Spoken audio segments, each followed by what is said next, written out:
marche, monsieur. Bien, bah, écoutez, bonsoir, bonjour, bonsoir à tous. Nous sommes aujourd'hui, je crois, au 16e mardi de la chirurgie. Et je rappelle que les mardis de la chirurgie sont une des activités de la Fondation de l'Académie de médecine, laquelle fondation a été créée maintenant pratiquement 5 ans, puisque c'était en octobre 2019. Et le but de cette fondation, c'est de promouvoir l'excellence de la chirurgie française. La création a été faite, bien évidemment, comme une dépendance de l'Académie nationale de chirurgie à la suite de ma présidence. L'idée étant de diffuser la connaissance chirurgicale, tous les progrès chirurgicaux pour le plus grand nombre et de façon intelligible pour ceux qui sont pas de ce domaine. Et ça nous paraît extrêmement important, notamment de montrer tous les progrès qui existent dans la chirurgie. Alors, la chirurgie, il faut comprendre pour le grand public que c'est pas uniquement, et c'est de plus en plus d'ailleurs, pas uniquement le geste chirurgical, le bistouri, une pince, un ciseau.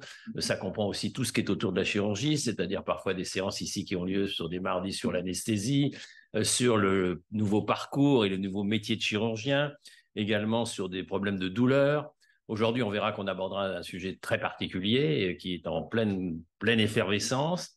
Le but de la Fondation également, c'est de défendre l'idée de la chirurgie au niveau des plus jeunes, dans les écoles, et nous avons des missions au niveau de différents lycées pour montrer quels sont les métiers de la santé, notamment le métier de chirurgien. Et nous avons une part que je trouve malheureusement pas assez active et qui est très difficile en ce moment, et vous le comprenez en raison des problèmes diplomatiques et politiques, qui est la chirurgie essentielle, et notamment j'ai eu particulièrement la chance de m'occuper de la chirurgie à l'hôpital de Panzi, c'est-à-dire où était le prix Nobel de la paix Mukwege pour s'occuper des violences sexuelles. Et dernièrement, on m'a interdit mon visa, donc tout ça est très compliqué. Ce soir, avant de donner la parole à mon ami Alexandre Carpentier, je voudrais remercier tout particulièrement la Fondation des Gueules Cassées, qui est là, je vais pas dire en grand nom, mais qui est là en force avec son président et sa vice-présidente, le président, le général Luc Bossan, et Marie-André Rospela, qui est la vice-présidente.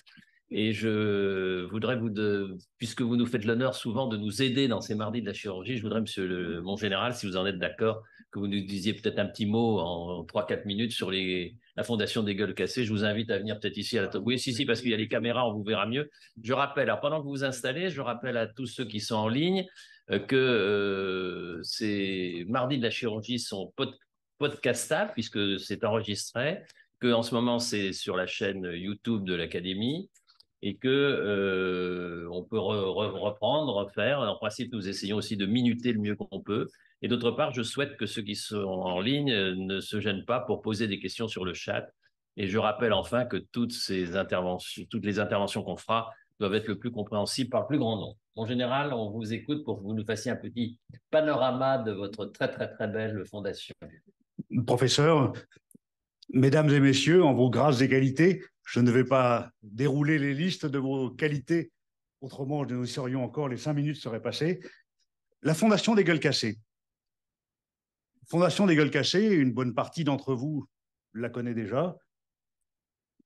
Les Gueules Cassées, 120 ans d'existence.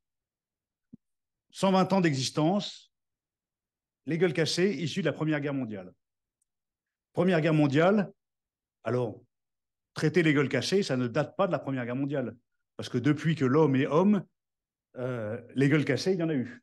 Et il a fallu s'en occuper. Mais le fait générateur de la Première Guerre mondiale, avec le nombre de blessés incommensurables et nouveautés du champ de bataille, toutes les munitions, les blessures qu'il y avait, a fait que les spécialités médicales qui se sont occupées des gueules cassées ont pris leur essor à cette période-là. Donc, Première Guerre mondiale, génération des gueules cassées. Ensuite, nos fondateurs, dont le colonel Picot, qui était le premier président, a eu l'idée de créer une association pour recueillir et aider les gueules cassées qui étaient abandonnées et qui n'avaient pas d'existence dans la société. Il faut savoir qu'après la Première Guerre mondiale, avoir une gueule cassée, ce n'était pas un motif d'inscription au code des pensions militaires d'invalidité. Les blessés de la face et de la tête n'avaient pas droit à la pension militaire. On considérait qu'ils avaient leurs bras, leurs jambes. Alors, il y en avait qui avaient d'autres blessures, bien sûr, c'est le cas de le dire. Mais ils n'étaient pas prévus, ça ne les empêchait pas d'aller travailler au champ ou à l'usine. Et il a fallu l'action de notre fondateur pour faire reconnaître ces blessures comme invalidantes et ouvrir droit au code des pensions et à la réinsertion sociale. Ensuite, ont été achetés en 1921, reconnaissance de l'invalidité. Ensuite, ont été achetés différents domaines. En 1926, le domaine de Moussy au nord de Paris. En 1934, le domaine du Coudon au sud, à côté de Toulon, pour accueillir les gueules cassées et leur permettre de se réinsérer socialement et se reconstituer une vie au sein de la nation. Le domaine de Moussy n'existe plus, il a été vendu par les gueules cassées parce que l'endroit n'était pas particulièrement séduisant sur le plan touristique ou pour laisser passer des vacances. Mais le domaine du Coudon, dans l'arrière-pays toulonnais, est toujours actif. Et donc, nous avons un centre d'accueil des gueules cassées et également un EHPAD qui a été créé avec 116 lits d'accueil en partenariat avec l'Agence régionale de santé pour accueillir. Alors, les gueules cassées, on s'occupe de la réparation des gueules cassées. Et là, je rejoins votre domaine de spécialité. Depuis, la chirurgie maxillofaciale, on peut dire, a pris son essence après la Première Guerre mondiale. La Fondation des gueules cassées aide et fait du mécénat pour aider la recherche médicale et les traitements thérapeutiques, les innovations thérapeutiques. Nous ne sommes pas un organisme qui va aider la vie de tous les jours, malheureusement, parce qu'il y a plein d'autres organismes qui le font. Mais notre essence est d'apporter la synthèse interspécialité des différentes pratiques médicales. La chirurgie que vous portez, mais les chirurgiens dentistes, les ORL, les otorino-laryngologistes, tous ces gens-là travaillent pour reconstruire la face. J'aime bien utiliser l'appréciation que dans la tête, il y a les 5 sens. Les 5 sens de l'homme, dans son sens générique. Et il y a également le 6e sens, qui est l'intelligence et le sens des perceptions. Donc, dans la tête, on a tout. Et quand la tête est abîmée, il faut la réparer. Il faut la réparer avec des chirurgies, je dirais, de réparation mécanique, si je peux utiliser l'expression, mais aussi de réparation psychologique et psychiatrique. Donc, la Fondation des gueules cassées, avec les moyens financiers significatifs dont elle dispose, parce que je ne l'ai pas cité, mais les gueules cassées, créateurs de la loterie nationale, du 10e de la loterie nationale, l'Union des blessés de la face et de la tête, qui est l'association des gueules cassées, est propriétaire de 10% de la Française des Jeux. Donc, ça crée des revenus et nous avons des moyens pour faire du mécénat au profit de la recherche médicale et, comme vous le disiez, Monsieur le Président, d'aider la jeune génération. Un de nos axes d'effort importants est de faire du mécénat pour la recherche médicale dans les innovations thérapeutiques à courte ou moyenne échéance. Nous ne sommes pas pour subventionner la recherche fondamentale qui donnera peut-être des résultats dans 10, 20, 30 ans, mais pour faire en sorte que nos blessés puissent être réparés rapidement. Et nous aidons également les jeunes. Nous donnons des bourses. Alors, nous n'utilisons plus le terme bourse parce que le terme bourse a une signification sémantique avec le ministère de la Recherche, etc., mais des aides individuelles pour que les jeunes chercheurs, les docteurs en médecine, les post-doctorants, puissent conduire et continuer leurs travaux de recherche et d'innovation et alimenter la jeune génération des chercheurs. Donc, la synergie interspécialité et le mécénat pour la recherche médicale, la Fondation des gueules cassées, depuis 20 ans où nous avons été officiellement créés sur le plan administratif, 680 projets, 28 millions d'euros d'aide. Donc, tous les ans, nous lançons un appel à projet qui a été publié ces jours-ci. Réponse à l'appel à projet pour le 15 mars. Si parmi les étudiants que vous avez, les jeunes, les chercheurs, les projets que vous avez des projets qui ont du mal à trouver des financements et qui représentent des innovations thérapeutiques dans le domaine de la chirurgie ou transverses en partenariat avec d'autres spécialités, n'hésitez pas, sur le site internet des gueules cassées, il y a le dossier d'appel à projet, réponse pour le 15 mars, et ensuite nous avons un comité scientifique avec toutes les spécialités représentées, mais qui étudie ces projets et qui potentiellement attribue les aides qui sont des aides du mécénat. Nous demandons juste des comptes rendus, de nous tenir au courant de vos progrès, mais il n'y a pas de retour impératif, il n'y a pas des retours sur investissement, etc. C'est réellement du mécénat et de l'aide. Voilà, les gueules cassées, partenariat avec donc, les différentes académies et avec vos collègues des autres académies de santé. Également, nous avons lancé, je dirais, un protocole pour essayer de créer, oui, on peut donner le nom, la maison des académies de santé, qui pourrait être portée par les gueules cassées, pour faire en sorte que les différentes spécialités puissent travailler entre elles pour le bien du patient. Parce que la raison d'être, elle est bien là, c'est le bien et la guérison du patient. Monsieur le Président. Merci beaucoup. Merci beaucoup. Et je pense que dans votre discours, vous avez dit ce qui me permet de faire la transition sur notre journée. Dans la tête, on a tout. Et donc, aujourd'hui, on va parler de neurochirurgie fonctionnelle. Et avant de donner la parole au professeur Alexandre Carpentier, qui nous a aidé à préparer cette soirée, pour les téléspectateurs, je voudrais expliquer qu'est-ce que ça veut dire. En gros, vous imaginez tout, comme l'a dit le général Bossan, dans la tête, on a tout. Ça veut dire qu'en fait, la tête, c'est des millions de neurones qui sont interconnectés entre eux, qui ont des relations plus ou moins bonnes, parfois dans un sens, parfois dans un autre, et que l'idée de la neurochirurgie fonctionnelle, c'est justement de modifier ou de détruire par endroits ces relations, de les changer, peut-être qu'on en est au balbutiement, parce qu'il y a aussi des idées dont on ne parlera pas ce soir, aussi bien par système électromagnétique, de faire qu'on dévie sur telle partie du cerveau. Enfin, et c'est vraiment contrairement à ce qu'on a appris dans ma génération, où le cerveau était peut-être quelque chose de figé, on avait le centre du langage, le centre du machin. En fait, la plasticité cérébrale est un concept absolument génial. Et l'idée, je crois, de la neurochirurgie fonctionnelle, mais je ne suis pas neurochirurgien fonctionnel, c'est vraiment l'idée qu'on va pouvoir, en modulant les relations de ces neurones, en les détruisant éventuellement, aussi bien modifier des mouvements, comme on le verra tout à l'heure, de supprimer des anomalies de mouvement et éventuellement même de supprimer des troubles du comportement, etc. Donc je crois vraiment que c'est une science qui débute complètement. Je ne sais pas si Alexandre Carpentier est d'accord avec moi, mais je lui donne la parole pour présenter les différents orateurs. Je le remercie. Je lui fais une critique très sympathique et je sais qu'il avait fait un effort pour qu'on ne me dise pas demain, mais c'est toute l'équipe de la Pitié-Salpêtrière.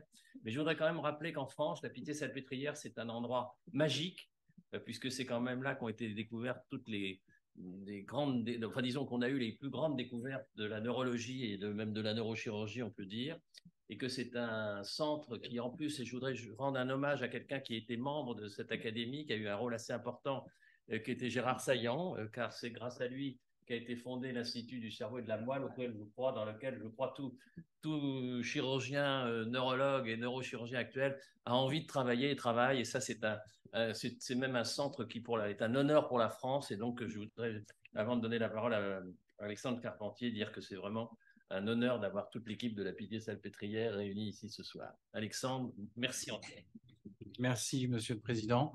Général, pas toute l'équipe, mais une bonne partie. Puisque nous sommes à peu près 13, 14 neurochirurgiens. Général, je pense que vous serez assez content, parce que dans les talks que vous allez voir aujourd'hui, je crois que la Fondation des Gueules Cassées est intervenue à chaque fois.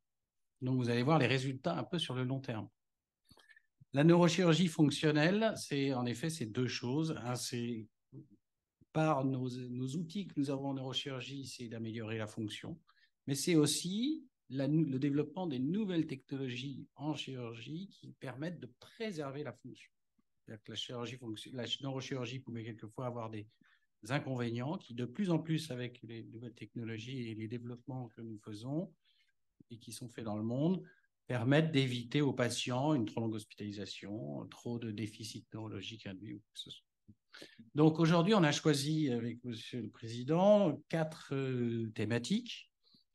La thématique sur l'épilepsie, parce que l'épilepsie pharmacorésistante, c'est-à-dire les gens qui restent épileptiques malgré les médicaments, et bien en fait, nous arrivons maintenant, la chirurgie peut aider quand on trouve le foyer originel de l'épilepsie. Et on peut maintenant traiter cela sous IRM sans même ouvrir le crâne et sans anesthésie locale. Donc Bertrand Maton va vous expliquer cette technologie qu'on a développée depuis 2006. Et la Pitié a été le numéro 1 là-dedans au tout début. Ensuite, on va passer à une nouvelle technologie pour les mouvements anormaux. Alors, pour les mouvements anormaux, tels le Parkinson, on implante des électrodes dans le cerveau pour moduler, comme vous disiez, justement l'activité cérébrale.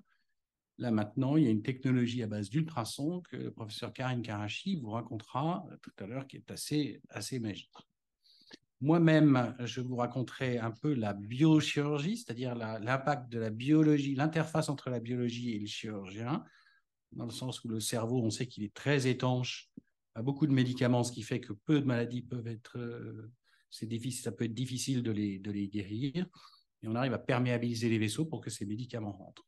Et enfin, le professeur Michel Calamaridès vous parlera de la chirurgie du neurinome de l'acoustique, qui est une tumeur bénigne du nerf vestibulaire qui maintenant, avec tous les progrès que lui a fait et son équipe a fait, on peut préserver la fonction faciale, notamment, donc, avec des apports majeurs. Donc, je vous laisse introduire. Docteur Bertrand Maton. Je ne vais pas décliner le titre de Bertrand Maton, donc il est dans le service d'appliquer sa prière de neurochirurgie. Il est maître de conférence de l'université, il est praticien hospitalier et il travaille également, je crois, à l'Institut du cerveau, si je ne me trompe pas. Voilà. Tout à fait. Écoutez, vous avez la parole et on vous écoute donc sur l'apport du laser interstitiel sous IRM dans la chirurgie d'épilepsie. En introduction, peut-être vous rappeler aux gens ce que c'est que l'épilepsie, peut-être qu'il y a les organiques parce que nous avons connu, nous les vieux, les mamans qui se faisaient attraper parce que leur petit était épileptique, c'était une histoire ancestrale. Vous pensez que c'était la cause de la mère? Ah oui, bien sûr. Je me tourne vers voilà, on incriminait voilà. Donc là, vous nous parlez en fait de foyer épileptique, vous précisez par l'introduction. Voilà, alors, Merci, Monsieur le Président. Merci, chers maîtres, mesdames, messieurs. Je suis très honoré d'être là pour vous parler donc de laser et de chirurgie de l'épilepsie. Alors, effectivement, comme on vient de le dire, l'épilepsie, en fait, c'est un défaut d'inhibition des neurones. C'est-à-dire qu'il y a des neurones qui sont trop excités, qui vont trop bien marcher et qui vont finalement engendrer un surplus d'électricité dans le cerveau et cette maladie qui est l'épilepsie.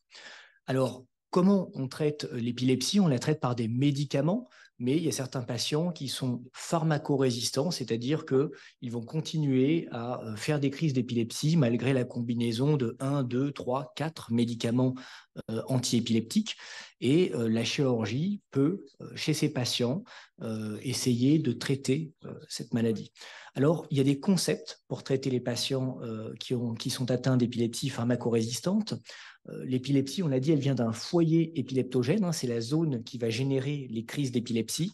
Et évidemment, lorsque ce foyer est accessible au chirurgien, on va se proposer de l'enlever, c'est-à-dire de pratiquer l'exérèse de ce foyer. Parfois, ce foyer est situé dans des zones fonctionnelles du cerveau que le chirurgien ne peut pas toujours atteindre. Et donc, on va proposer dans ce cas-là d'essayer d'interrompre ou de déconnecter les voies de propagation de l'épilepsie. Et puis encore, lorsque ces deux techniques ne sont pas faisables, on peut faire de la neuromodulation ou une neurostimulation sur le cerveau pour jouer sur le seuil épileptogène, c'est-à-dire essayer de désensibiliser le cerveau à l'épilepsie.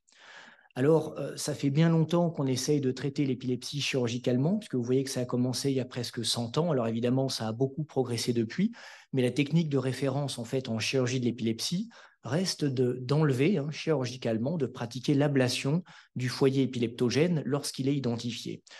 Lorsqu'on opère l'épilepsie du lobe temporal, qui est la plus fréquente, puisque ça concerne 70% des patients épileptiques pharmacorésistants, et qu'on enlève le foyer épileptogène, on arrive à guérir 80% des patients avec une mortalité évidemment qui est nulle et très peu de conséquences neurologiques.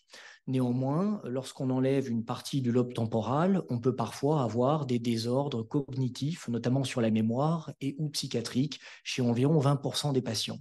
C'est pour ça que dans les dernières décennies, on a essayé de développer des technologies qui soient en fait moins agressives, moins invasives que la chirurgie de résection en elle-même. Alors, quand on innove en chirurgie, on se pose toujours la question de qu'est-ce que va m'apporter ma nouvelle technique chirurgicale, ma nouvelle technologie? Est-ce qu'elle est plus efficace que la technique de référence? Est-ce qu'elle est aussi efficace mais plus sûre? Est-ce qu'elle est aussi efficace, aussi sûre mais moins invasive? Ou est-ce qu'elle apporte une efficience médico-économique qui est bien supérieure à la technique de référence? Alors justement, c'est pour ça que ces dernières décennies ont vu l'apparition d'alternatives à la chirurgie de résection, à commencer par la radiochirurgie stéréotaxique, qui est une technologie complètement non invasive, puisque sous anesthésie locale, vous allez mettre un cadre sur la tête du patient et l'emmener dans une machine qui va envoyer de nombreux faisceaux de cobalt pour créer, en leur point de convergence, une partie de nécrose en fait, du cerveau. Et donc, ça nous permet de faire des lésions dans le cerveau. Cette technique, elle a été évaluée dans la chirurgie de l'épilepsie et il a été trouvé qu'elle était quand même inférieure pour contrôler les crises d'épilepsie chez les patients et qu'elle ne donnait pas moins de complications, notamment cognitives. Alors par la suite, il y a la neurostimulation qui a été aussi évaluée dans l'épilepsie, donc ce qu'on appelle la stimulation cérébrale profonde, soit de la partie interne du lobe temporal, soit d'autres noyaux dans le cerveau. Mais la neurostimulation, elle n'est utilisée qu'à visée palliative, même si on n'aime pas trop ce mot, c'est-à-dire qu'on ne peut pas guérir les patients épileptiques avec cette technique, on ne peut qu'améliorer leur épilepsie. Par la suite, il y a la radiofréquence qui est arrivée, et ça c'est important d'en parler un peu parce que c'est l'ancêtre du laser que je vais vous présenter. En fait, le concept est d'implanter une sonde dans le cerveau, de la connecter à un générateur de radiofréquence, et cela va créer des lésions thermiques dans le cerveau. Sauf que le problème de la radiofréquence, c'est que le matériel n'est pas compatible avec l'IRM, donc en fait, on n'a pas de contrôle de ce qu'on est en train de faire, des lésions qu'on est en train de créer. Ça ne fait que des lésions de petit volume, donc il faut en faire une multitude pour pouvoir détruire vraiment un foyer épileptogène, avec des conséquences et des complications qui peuvent quand même être néfastes pour le patient.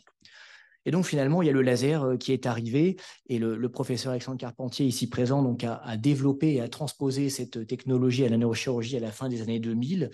Et c'est utilisé en routine clinique maintenant aux États-Unis depuis environ 2015. En France, c'est encore assez confidentiel parce que c'est une technologie qui n'est pas remboursée par la sécurité sociale. On n'est que 3 centres à traiter des patients avec le laser pour l'instant et que dans le cadre de protocoles de recherche ou de financement assez particuliers.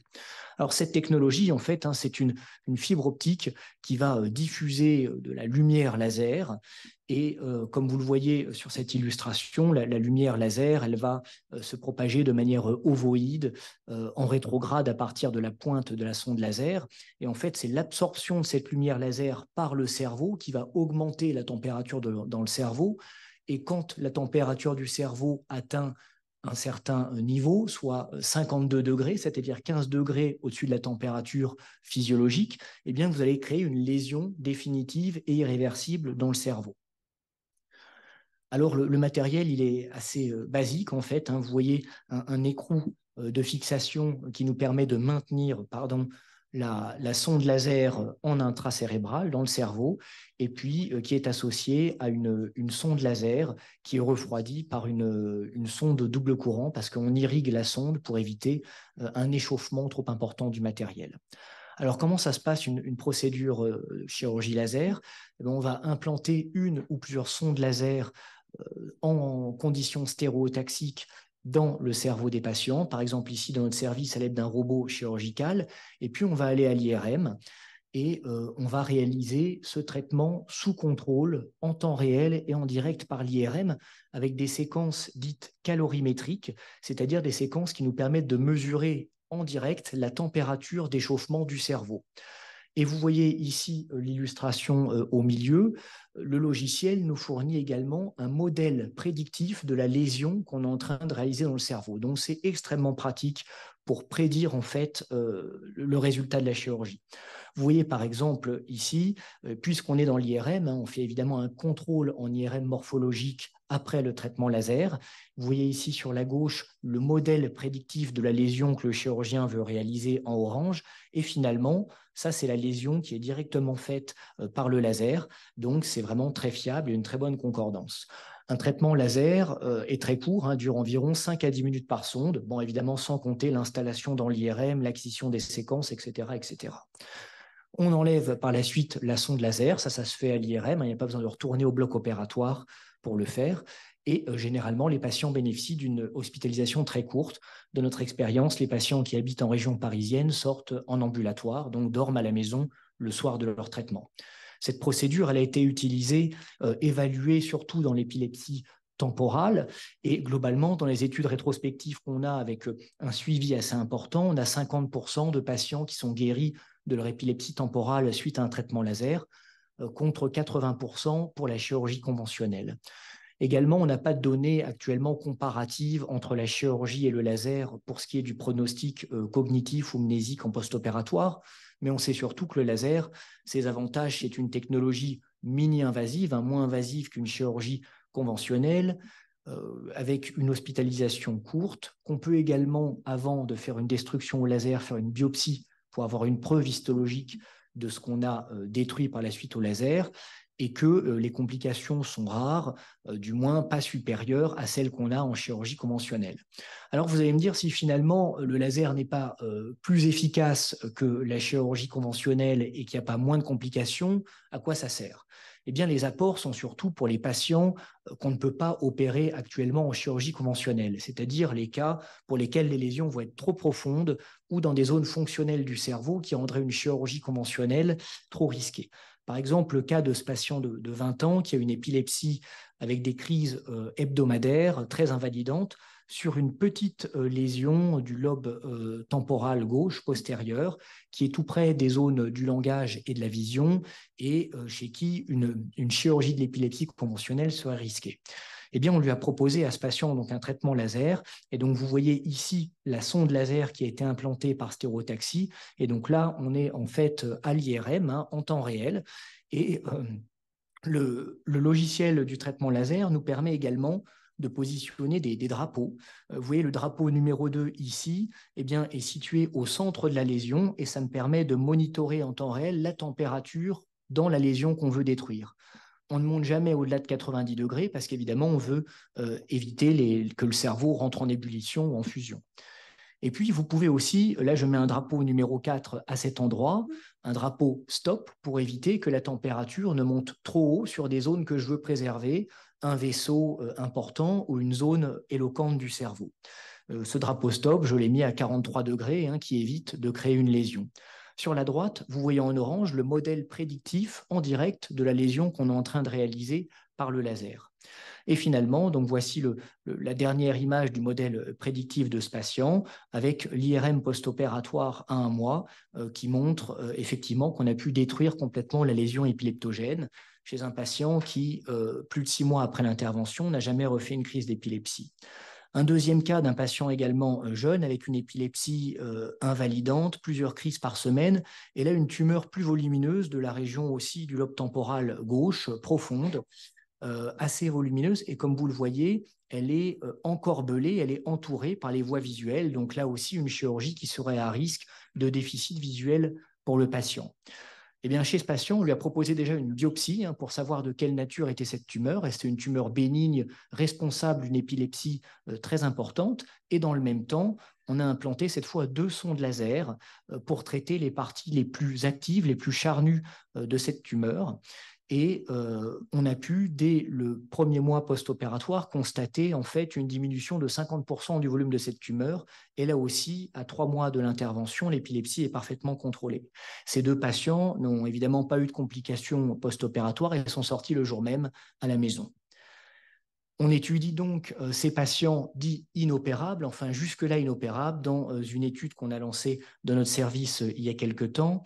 Et l'évolution certainement ultime de la chirurgie laser et aussi une innovation qu'a proposée le professeur Carpentier, qui a été brevetée, c'est une sonde hybride qui sert à la fois d'électrode d'enregistrement EEG, c'est-à-dire qui nous permet de définir d'où vient le foyer épileptogène, et au sein de cette électrode de EEG, il y a un canal qui vous permet d'insérer la fibre laser et dans le même temps chirurgical de détruire le foyer que vous avez préalablement enregistré, tout cela évidemment compatible IRM. Alors finalement, le laser en résumé, c'est quoi? C'est une technologie qui est puissante puisqu'elle rend opérable des patients qui ne l'étaient pas et qui nous permet, comme elle est faite sous stéréotaxie, d'atteindre à peu près n'importe quel point dans le cerveau. Son effet est immédiat, contrairement à la radiochirurgie stéréotaxie qui n'a pas de radiation ionisante. Et puis surtout, on a un contrôle en temps réel de ce qu'on fait par l'IRM, et ça, c'est tout à fait appréciable. L'inconvénient, c'est qu'il faut un environnement IRM, et on est peu de services en France, hein. Même nous ne l'avons pas, la pièce salpêtrière d'IRM interventionnelle, donc on est obligé d'aller dans le service de radiologie pour faire ce traitement, et certainement, ça va être un facteur limitant au développement de la technique, car une procédure, hein, tout compris, prend entre 3 et 4 heures. Et donc, il est vrai que tous les services de radiologie ne sont peut-être pas à même de libérer 3 à 4 heures de temps radiologique pour ces procédures. Les perspectives, c'est déjà d'obtenir le remboursement de cette technologie en France, mais ça paraît bien parti à courte échéance. L'idée, ça serait aussi d'avoir un essai quand même randomisé qui compare le laser avec la chirurgie conventionnelle pour avoir des données assez fiables, et puis de poursuivre le développement de cette technologie pour les épilepsies dites inopérables, ainsi que le développement de cette sonde hybride que je viens de vous montrer. En conclusion, pour répondre à la question qui m'a été posée, quel est l'apport du laser actuel dans la chirurgie de l'épilepsie? C'est un vrai pas en avant, puisque ça a rendu des patients jusque-là inopérables éligibles à une chirurgie de l'épilepsie. Et donc, c'est une technologie qui est vraiment aux confins d'une efficacité nouvelle, une technologie très sûre et mini-invasive, et qui a une bonne efficience médico-économique parce que hospitalisation très courte, bien que la technologie soit encore coûteuse à l'heure actuelle. C'est aussi une technologie qu'on peut réserver à des patients qui sont plutôt réticents à une chirurgie par craniotomie où on va ouvrir plus largement la tête, et aussi éventuellement à des patients plus âgés chez qui on n'aurait pas retenu une indication chirurgicale. Et le neurochirurgien là-dedans, c'est à lui de proposer et de trouver la place réelle du laser dans l'algorithme en fait décisionnel thérapeutique et dans l'arsenal thérapeutique disponible pour le patient épileptique, en fonction évidemment des moyens qu'il a à disposition dans son centre, de l'expérience qu'il a des différentes techniques pour traiter l'épilepsie, et puis bien sûr à quel type d'épilepsie il a affaire et à quel type de patient en fonction du terrain, des antécédents et éventuellement du souhait du patient. Voilà, je vous remercie.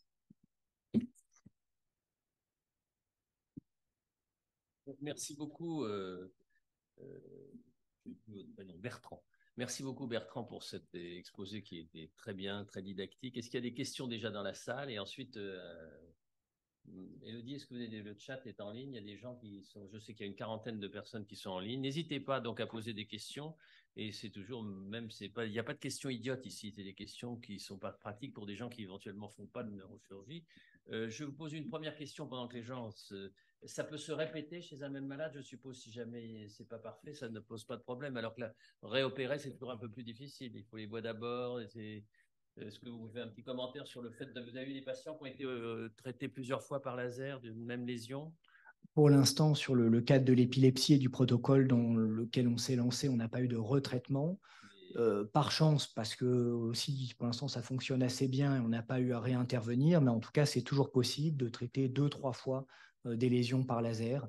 Il n'y a pas de limite, en fait. Et les patients sont éveillés?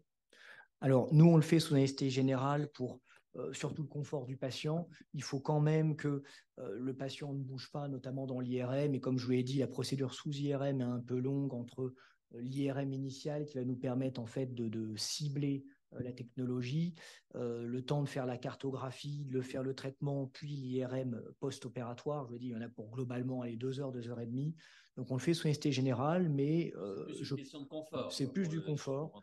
L'évolution est certainement de le faire à un moment ou à un autre sous anesthésie locale, peut-être quand on pourra raccourcir la durée de la procédure. Alors, j'ai une question sur le chat qui n'est pas très facile à comprendre. C'est: bonjour, les personnes atteintes de maladies génétiques peuvent-elles être traitées par laser? À partir de quel âge est-il possible de le faire? Alors, allez-y, parce qu'il faut expliquer un peu ce que cette personne entend par maladie génétique. Oui, alors c'est pas facile de répondre de manière générale à cette question parce qu'il y a des épilepsies qui sont d'origine génétique. Le laser, on va surtout comprendre qu'il va s'intéresser aux épilepsies dites lésionnelles, c'est-à-dire quand il y a une lésion sur l'IRM qui est identifiée comme source de l'épilepsie.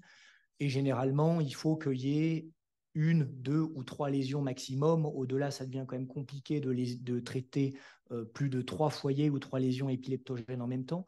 Et c'est vrai qu'il y a certaines maladies génétiques qui peuvent donner, par exemple, on va dire des nodules intracérébraux qui donnent de l'épilepsie et qu'on peut détruire par laser. Mais il y a aussi certaines maladies génétiques qui donnent des épilepsies généralisées. Et là, malheureusement, le laser ne pourra pas être une bonne technologie pour ces épilepsies-là. Merci. Dans la salle, il n'y a pas de questions. Philippe Marc. Est-ce que vous pouvez préciser comment vous me faites une stéréotaxie? Je pense qu'il y a beaucoup de personnes qui ne savent pas ce que c'est. Oui. Et qui voudraient comprendre comment vous faites exactement. Oui. Alors, il y a 2 techniques, enfin, il y a plusieurs techniques stéréotaxiques. Nous, on en utilise principalement 2. Il y a la technique, en fait, traditionnelle, on va dire historique, où vous allez poser sur la tête du patient un cadre de stéréotaxie. Donc, on va endormir la peau et puis on va mettre le patient dans un référentiel. Notamment, il y a un chirurgien suédois qui a été prix Nobel dans les années 50, Lexel, qui a laissé son nom à un cadre qu'on utilise toujours. Et avec ce cadre posé sur la tête du patient, vous allez aller faire une IRM ou un scanner. Et donc, vous allez donner un référentiel à votre IRM. Et maintenant, on a des logiciels en fait qui reconnaissent notre cadre de stéréotaxie. Et il faut savoir que chaque point dans ce référentiel a des coordonnées. Comme un GPS a les coordonnées d'une cible et a les coordonnées d'un point d'entrée. Et entre cette cible et ce point d'entrée, vous avez une trajectoire rectiligne. Et donc, en fait, nous, tout simplement, grâce au logiciel qu'on a actuellement, on donne la cible qu'on veut atteindre, on donne notre point d'entrée. Évidemment, on évite les zones dangereuses du cerveau qui sont sur le passage, les artères, les vaisseaux, les zones fonctionnelles, et on a nos coordonnées stéréotaxiques. Et puis la technique que vous voyez là, c'est une technique robotique. La technique robotique, elle permet surtout de calculer en fait les coordonnées très en avance. Si on veut, on peut calculer les coordonnées 2 mois à l'avance sur une IRM faite par le patient bien avant l'intervention. Et puis le jour même, on va implanter des marqueurs dans le crâne du patient que le robot va reconnaître et il va aller se positionner directement dans la position stéréotaxique qu'on avait calculée auparavant pour aller nous aider à implanter correctement la sonde ou l'aiguille de biopsie, par exemple. Merci beaucoup. Je voudrais signaler que ce travail est une innovation thérapeutique, on est clair. Oui. Et François Richard, qui préside le comité de révision de la nomenclature, insiste beaucoup sur la prise en compte de ces innovations avec une cotation provisoire et une validation par un registre. Et comme vous avez parlé tout à l'heure d'éventuellement une étude prospective contrôlée avec tirage au sort, avant de pouvoir la monter, je suppose que tout est enregistré dans un registre actuellement. Toute votre série est enregistrée. Oui, tout à fait. Voilà, d'accord. Bien, merci. Écoute, je vois que l'heure tourne. Je vais juste vous poser une petite question que me demande la personne en ligne concernant les traitements des épilepsies génétiques. À quel âge est-ce que je crois qu'à la Pitié, vous avez le droit d'avoir quelques enfants quand même. Il y a un côté avec enfants. Donc, quel âge, par exemple, il y a quelqu'un qu'on reconnaît, un enfant qui a une épilepsie qu'on pourrait qualifier de génétique. À quel âge on pensez que c'est logique d'intervenir? Alors, c'est difficile de faire une consultation en direct, mais il n'y a pas d'âge. D'ailleurs, nos collègues de Necker en neurochirurgie pédiatrique disposent de la technologie. C'est les seuls à traiter des enfants en France, donc ils sont à même éventuellement de pouvoir traiter des enfants. Ils commencent généralement quand même, il me semble, pas avant 8-9 ans. Ce sont les grands enfants. Bon, écoutez, merci beaucoup. Je suis désolé, on va te redonner le parole. Merci. Ce qui est intéressant de noter, c'est que ça, c'est né en 2006. D'ailleurs, la Fondation des gueules cassées m'avait permis de faire les tests sur les animaux préalables, de passer chez l'homme. Et maintenant, c'est un peu diffusé et on est, pas 20 ans après, mais 15 ans après. Donc, c'est le processus. Alors maintenant, nous allons parler des mouvements anormaux, c'est-à-dire grosso modo du Parkinson, des tremblements. Et le professeur Karine Karachi est une magicienne, puisque grâce à des électrodes qu'elle implante en plein milieu du cerveau, dans les endroits très précis, elle arrive à stopper ces mouvements. C'est une innovation qui est née de l'école de Grenoble par le professeur Benabid. J'avais souhaité aussi inviter, pour faire aussi un autre talk complémentaire à celui de Karine, Stéphane Chabardès, qui va venir, mais Karine va donc embrasser les deux sujets. Un grand merci, Karine, d'être là. Merci beaucoup pour l'invitation. Je suis très honorée d'être là aujourd'hui. Et Monsieur le Président et Monsieur Carpentier a fait une très belle introduction sur ce qu'est la neurochirurgie fonctionnelle. Je ne sais pas, vous n'êtes pas neurochirurgien, mais vous m'avez très bien introduit.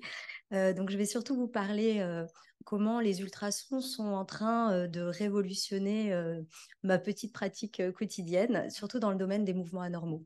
C'est pas nouveau que les neurochirurgiens ont voulu traiter les mouvements anormaux. Ce qui est étonnant dans cette idée de traitement, c'est qu'on sait qu'il y a un dysfonctionnement du cerveau, mais que le cerveau est macroscopiquement normal. Et notamment le cortex, la surface du cerveau, n'est pas forcément siège d'une maladie, d'une atteinte. Et les neurochirurgiens ont essayé de faire des lésions dans les régions profondes du cerveau qu'on appelle les noyaux gris centraux, notamment le thalamus. Et avec succès, pendant des années, ils ont réussi à comprendre quels étaient les réseaux qui dysfonctionnaient pour finalement supprimer, améliorer parfois, mais parfois supprimer notamment le tremblement. Ça a été beaucoup développé dans les années 60. Là, je n'ai plus le contrôle. La flèche. Ah, cette flèche. Merci.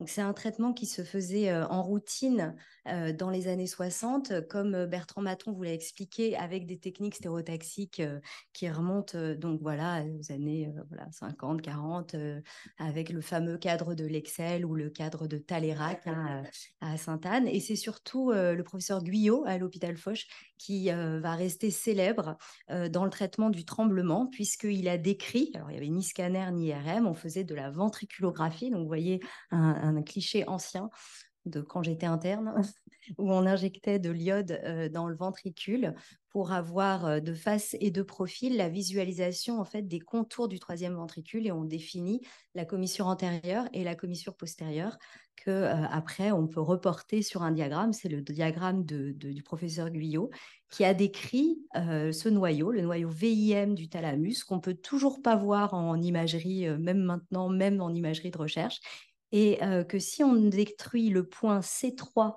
de ce parallélogramme, on peut améliorer le tremblement, voire le supprimer, et quelle que soit sa cause, que ce soit la maladie de Parkinson ou le tremblement essentiel dont on va parler après. Donc c'est quelque chose de très robuste qu'a décrit Guyot dans les années 60, et on s'en sert encore aujourd'hui. Alors, ces lésions, elles étaient formidables parfois, mais elles étaient quand même génératrices de beaucoup d'effets secondaires, comme en a parlé aussi Bertrand, dans ces tentatives de chirurgie de cerveau normal, dans ces zones profondes. Ce sont des zones qui ont une convergence de beaucoup de zones très importantes, de régions très importantes. Et si la lésion est un peu trop grosse, ou un petit peu à droite, ou un petit peu à gauche, décalée de 1 mm, on va avoir des effets secondaires, notamment dans des chirurgies bilatérales, avec surtout des troubles d'équilibre, des troubles de la parole, et voire même une hémiplégie dans les cas où les choses se sont compliquées. Donc, oui, les lésions sont efficaces, mais elles sont quand même source d'effets secondaires définitifs chez nos patients. Et voilà. Aujourd'hui, ce qu'on connaît mieux, c'est quand même la physiopathologie. On sait que dans le tremblement, ce sont les voies qui sont issues du cervelet et qui vont projeter via le thalamus dont on vient de parler vers la motricité, le cortex moteur et prémoteur, qui sont porteuses de ces anomalies tremblement.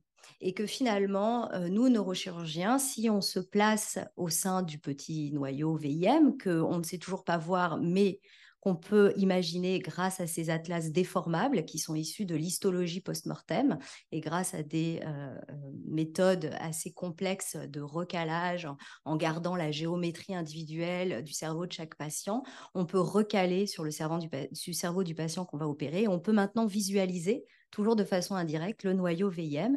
Et si on se met là au petit T que vous voyez pour target, on sait que c'est à cet endroit que arrive la voie du cervelet, le faisceau dentato-rubro-thalamique, c'est des mots médicaux, mais qui veulent bien dire ce que ça veut dire. Donc, ils viennent du noyau dentelé, ils vont croiser la ligne médiane et à travers le noyau rouge, faire relais vers notre petit noyau. Et ce noyau va finalement être l'effecteur commun, puisqu'il va reprojeter vers le cortex moteur et donc transmettre les informations tremblement.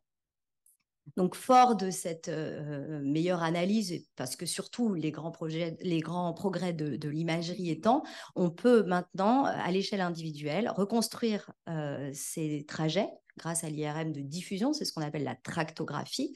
On peut le faire de façon individuelle, parce qu'on a tous des cerveaux quand même différents, et on peut analyser aussi très bien les noyaux thalamiques. Donc, on a fait beaucoup de progrès dans l'imagerie.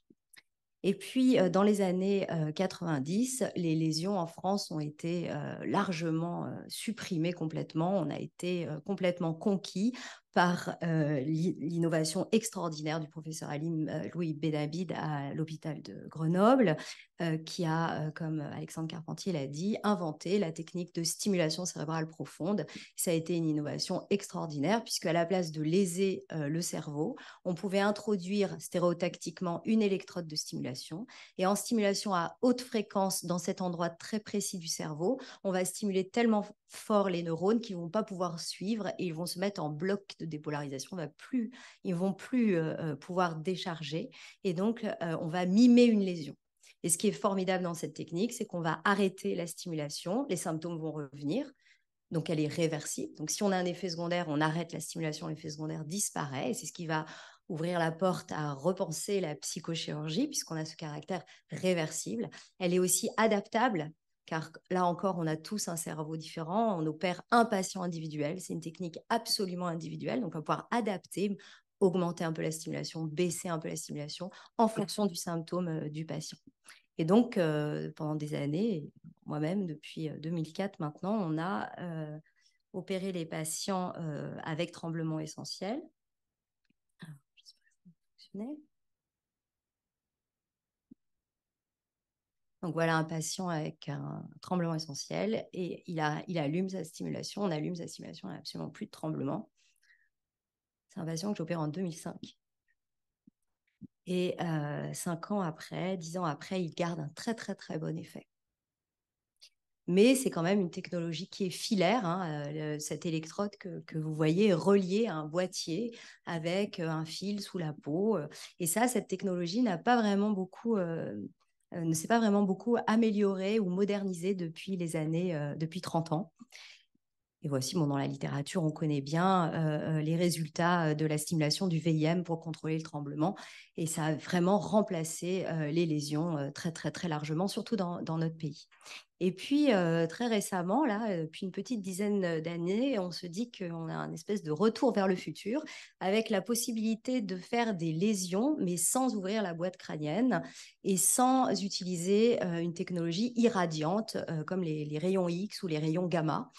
Grâce à ce qu'on appelle l'HIFU, c'est-à-dire l'High Intensity Focus Ultrason, donc des ultrasons focalisés. Donc on utilise 1024 sondes ultrasonores disposées tout autour de la tête.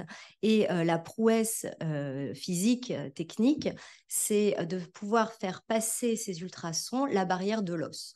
Vous savez bien, quand on fait une échographie, l'échographie, c'est très bien pour la grossesse, le sein, parce que c'est facile, il n'y a pas d'os. Mais dès qu'on croise un os, on ne peut pas passer. Et en fait, grâce à cette technologie, les physiciens ont réussi à refocaliser les ondes qui sont altérées, donc qui rebondissent un peu sur l'os. Et grâce à un dispositif qui nous impose de raser complètement les cheveux et de mettre sur la tête une bulle d'eau, en fait, les ultrasons vont réussir à être tous focalisés au même endroit et de façon très précise. Si on arrive à les focaliser comme ça, on va pouvoir convertir l'énergie mécanique ultrasonore en chaleur pour finalement chauffer un petit peu pour tester si on est au bon endroit, puis chauffer très fort quand on est au bon endroit sans effet secondaire pour faire une lésion de la taille d'un grain de riz très bien positionné. Et finalement, on se dit que peut-être la stimulation cérébrale profonde a du souci à se faire. Et donc, la première étude a été publiée en 2013 par Elias, un neurochirurgien américain. Et puis, l'étude randomisée multicentrique, multipays en 2016, avec une amélioration, donc une étude très bien faite en double aveugle, avec une amélioration au premier mois de 47% sur 76 patients, mais avec un taux d'effet indésirable supérieurs à ceux qu'on connaît en stimulation cérébrale profonde, notamment l'ataxie, c'est-à-dire le trouble d'équilibre, et l'hémiparésie, qui n'existe pas vraiment honnêtement en stimulation cérébrale profonde. À long terme, ça a l'air très bon aussi, puisque 4 ans après la procédure, le bénéfice sur le tremblement de la main et ici sur la fonctionnalité, sur la qualité de vie, se maintient avec une toute petite perte d'effet, mais vraiment pas grand-chose. Donc, je vais vous présenter notre expérience à la Salpêtrière. Ça a été dans le cadre d'un protocole de recherche dont le promoteur était l'AP-HP. Donc, on a traité 15 patients en partenariat avec l'Institut du cerveau dont vous parliez précédemment, puisque la machine était à l'Institut du cerveau. On a opéré, entre guillemets, j'ai opéré 15 patients avec un tremblement essentiel. Donc, ce n'est pas une maladie de Parkinson, hein, ça représente à peu près 3-4% de la population française. C'est une maladie qui est fréquente, qui est autosomique dominant, mais avec une pénétrance variable, c'est-à-dire qu'il y a des générations où la maladie ne s'exprime pas.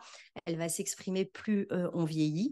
Ce n'est pas une maladie qui est grave en soi, ça ne va pas du tout diminuer l'espérance de vie, mais ça donne un handicap considérable et vraiment très significatif, et ça a tendance à s'aggraver avec l'âge, avec des difficultés pour tous les gestes de la vie quotidienne, manger, écrire, signer un chèque, se servir de son téléphone. Enfin, voilà, c'est vraiment une maladie qui est très gênante. Et le tremblement est très sensible à l'alcool, donc c'est pas parce qu'on boit qu'on tremble, c'est parce qu'on tremble qu'on boit. Voilà. Donc, je vais vous montrer un de nos premiers patients qui était musicien. Alors, je vous laisse écouter ce qu'il dit.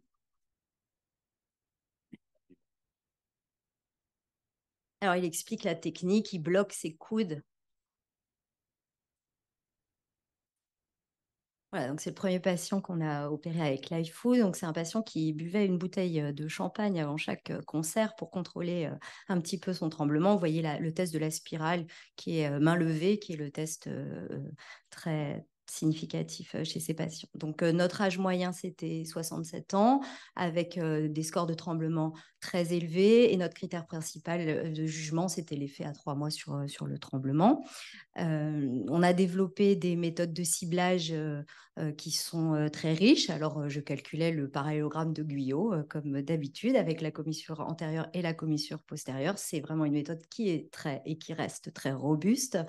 Mais on avait la chance de pouvoir faire de la tractographie et donc d'identifier les voies qui viennent du cervelet dont je vous ai parlé, le faisceau dentato-rubrothalamique dont on prenait le barycentre.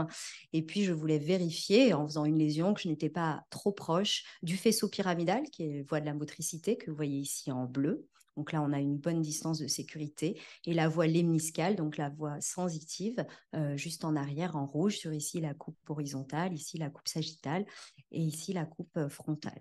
Ici, on voit l'ensemble du thalamus. C'est aussi une autre méthode assez intéressante qui permet de parcelliser le thalamus en fonction des cortex vers lesquels ils vont projeter.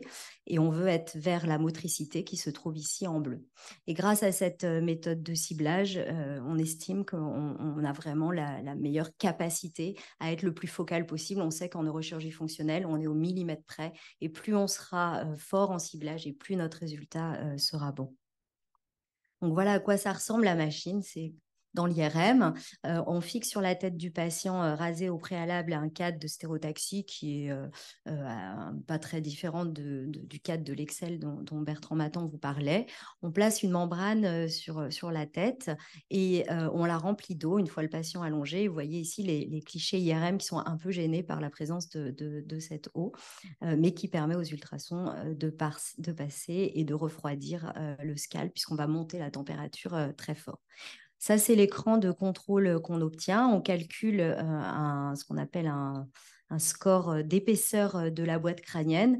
C'est très important parce que si le crâne est trop poreux, il y a des petites bulles d'air en fait et les ultrasons vont avoir du mal à passer. Ça va créer ce qu'on appelle de la cavitation. On va avoir du mal à élever la température et donc on va avoir du mal à faire une lésion très focale et on va faire une lésion un peu en tache d'huile et c'est là qu'on peut avoir des effets secondaires. Ce qui est assez formidable, c'est qu'on peut suivre en temps réel avec une imagerie de température ce qui se passe à la cible, après avoir bien sûr bien ciblé dans les 3 plans de l'espace notre cible. Ça, ce sont les images qu'on obtient tout de suite après le geste. C'est difficile de savoir qu'est-ce qui est la lésion de qu'est-ce qui est l'œdème. La lésion, c'est ce qui est un petit peu iso intense là chez cette séquence. C'est le patient que je vous ai montré. Alors le voici tout de suite en sortant. Donc, bon, il était très content. Vous voyez, il tient un verre d'eau. Ça faisait 20 ans qu'il n'avait pas pu boire correctement. Voilà. Et ça, c'est un jour après.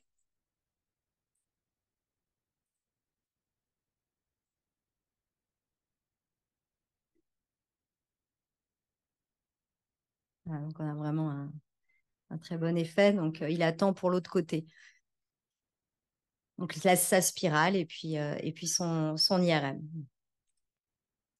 Donc ça, c'est des exemples d'autres patients. Ça, c'est quelques heures après le traitement. Le tremblement essentiel, c'est assez symétrique, donc voilà, c'est facile de voir. Avec une lésion là, très bien, parce que l'os très facile en fait pour élever la température. Ça, c'est un des patients qui m'a donné ça comme cadeau. Donc, c'est une très, très belle calligraphie. Ça m'a fait très plaisir parce que c'est très, très difficile à faire. Donc, le résultat était vraiment bon. Et ce patient-là qui donc est gaucher. Et donc, il explique qu'il ressent encore le tremblement à l'intérieur alors qu'il n'a plus de tremblement. Donc, en fait, il faut se réhabituer à pouvoir servir de l'eau. Donc, ça, c'est une manœuvre qui est quand même vraiment dure à faire. Et ça, c'est sa lésion correspondante qui, là aussi, est très, très bien. Donc, chez nos 15 patients, on a une amélioration pour tous avec 71,3% d'amélioration, ce qui est quand même très bien. À 1 an, on a une petite perte d'effet, autour de 60% d'amélioration, mais ça reste très bon. On a des effets indésirables, avec pour moi une courbe d'apprentissage, clairement, vraiment de connaissance de la technique, avec surtout des paresthésies, une dysgeusie, un trouble du goût, une sensation de langue brûlée parfois, et un patient qui a des troubles d'équilibre assez importants. Donc ça, c'est la cartographie de l'ensemble, parce que moi, je travaille beaucoup, notamment à l'Institut du cerveau, sur la recherche en imagerie. En fait, on a constitué un template d'imagerie avec nos patients. Un template, c'est une espèce de fusion des 15 IRM de nos 15 patients, parce qu'il y a des patients qui ont des cerveaux très différents, donc c'est toujours difficile de comparer les lésions entre elles. Donc, on a choisi cette démarche. Vous voyez ici le contourage de toutes les lésions. C'est aussi difficile de savoir qu'est-ce qui est de la lésion, qu'est-ce qui est de l'œdème, mais bon, on a choisi un critère homogène pour tous les patients. Et donc là, sur l'autre image, vous pouvez voir la superposition avec le DRT, donc les voies de sortie du cervelet, et on essaye de trouver ce qu'on appelle le sweet spot, c'est-à-dire le meilleur endroit pour... voilà, donc je vais retrouver le parallélogramme de Guyot, je pense, parce que c'était quand même très, très, très solide comme découverte dans les années 60. La chose intéressante aussi, c'est de bien analyser nos effets secondaires. Vous voyez ici l'intersection avec les noyaux thalamiques, et notamment, il y a une somatotopie, c'est-à-dire qu'il y a une représentation du corps qui est différente dans ces noyaux et qui est variable selon les patients.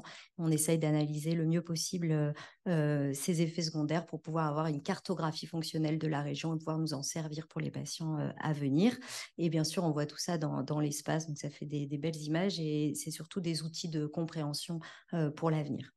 Alors, pour la maladie de Parkinson, qu'est-ce qu'il en est? Est-ce que la stimulation va rester quelque chose de vraiment, voilà, un outil premier? Est-ce que l'IFU va s'imposer? Il y a 2 articles dans New England Journal en médecine en 2020 en 2023, avec beaucoup d'effets secondaires en 2020 et puis moins d'intérêt en 2023 sur la cible. Mais pour ma part,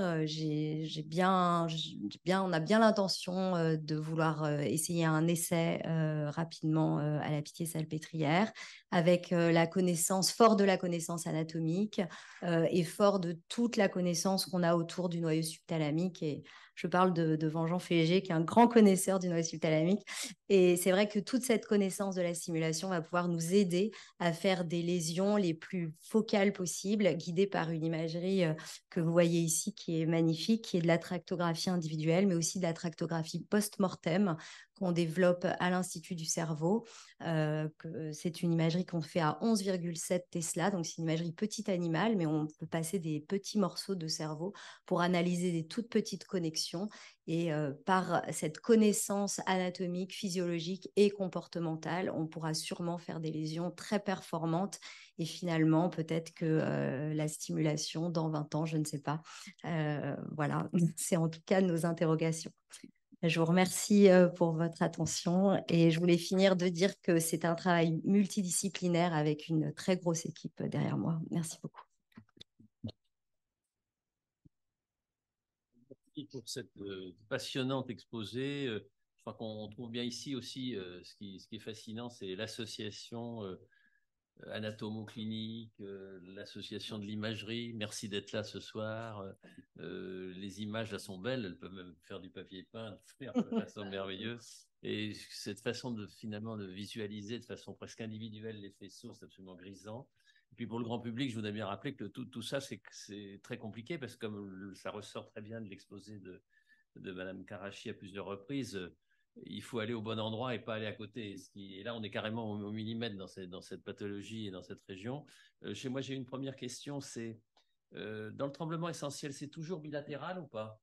Très souvent, oui, le plus souvent. Plus souvent bilatéral. C'est assez symétrique, donc contrairement au Parkinson. Donc, c'est ce que vous montre très bien chez votre clarinettiste et puis pour l'autre malade, on fait à côté. Puis vous avez des malades traités des deux côtés dans vos 15 malades ou pas encore? Non, pas encore. En fait, ils viennent d'avoir l'autorisation de la FDA, donc presque le marquage CE pour le deuxième côté. C'est presque un essai randomisé individuel. On a un témoin. C'est merveilleux d'avoir les choses des deux côtés. Ça, c'est pour nous les médecins, quand on a deux pathologies, on peut traiter qu'un côté et l'autre est le témoin, c'est absolument parfait.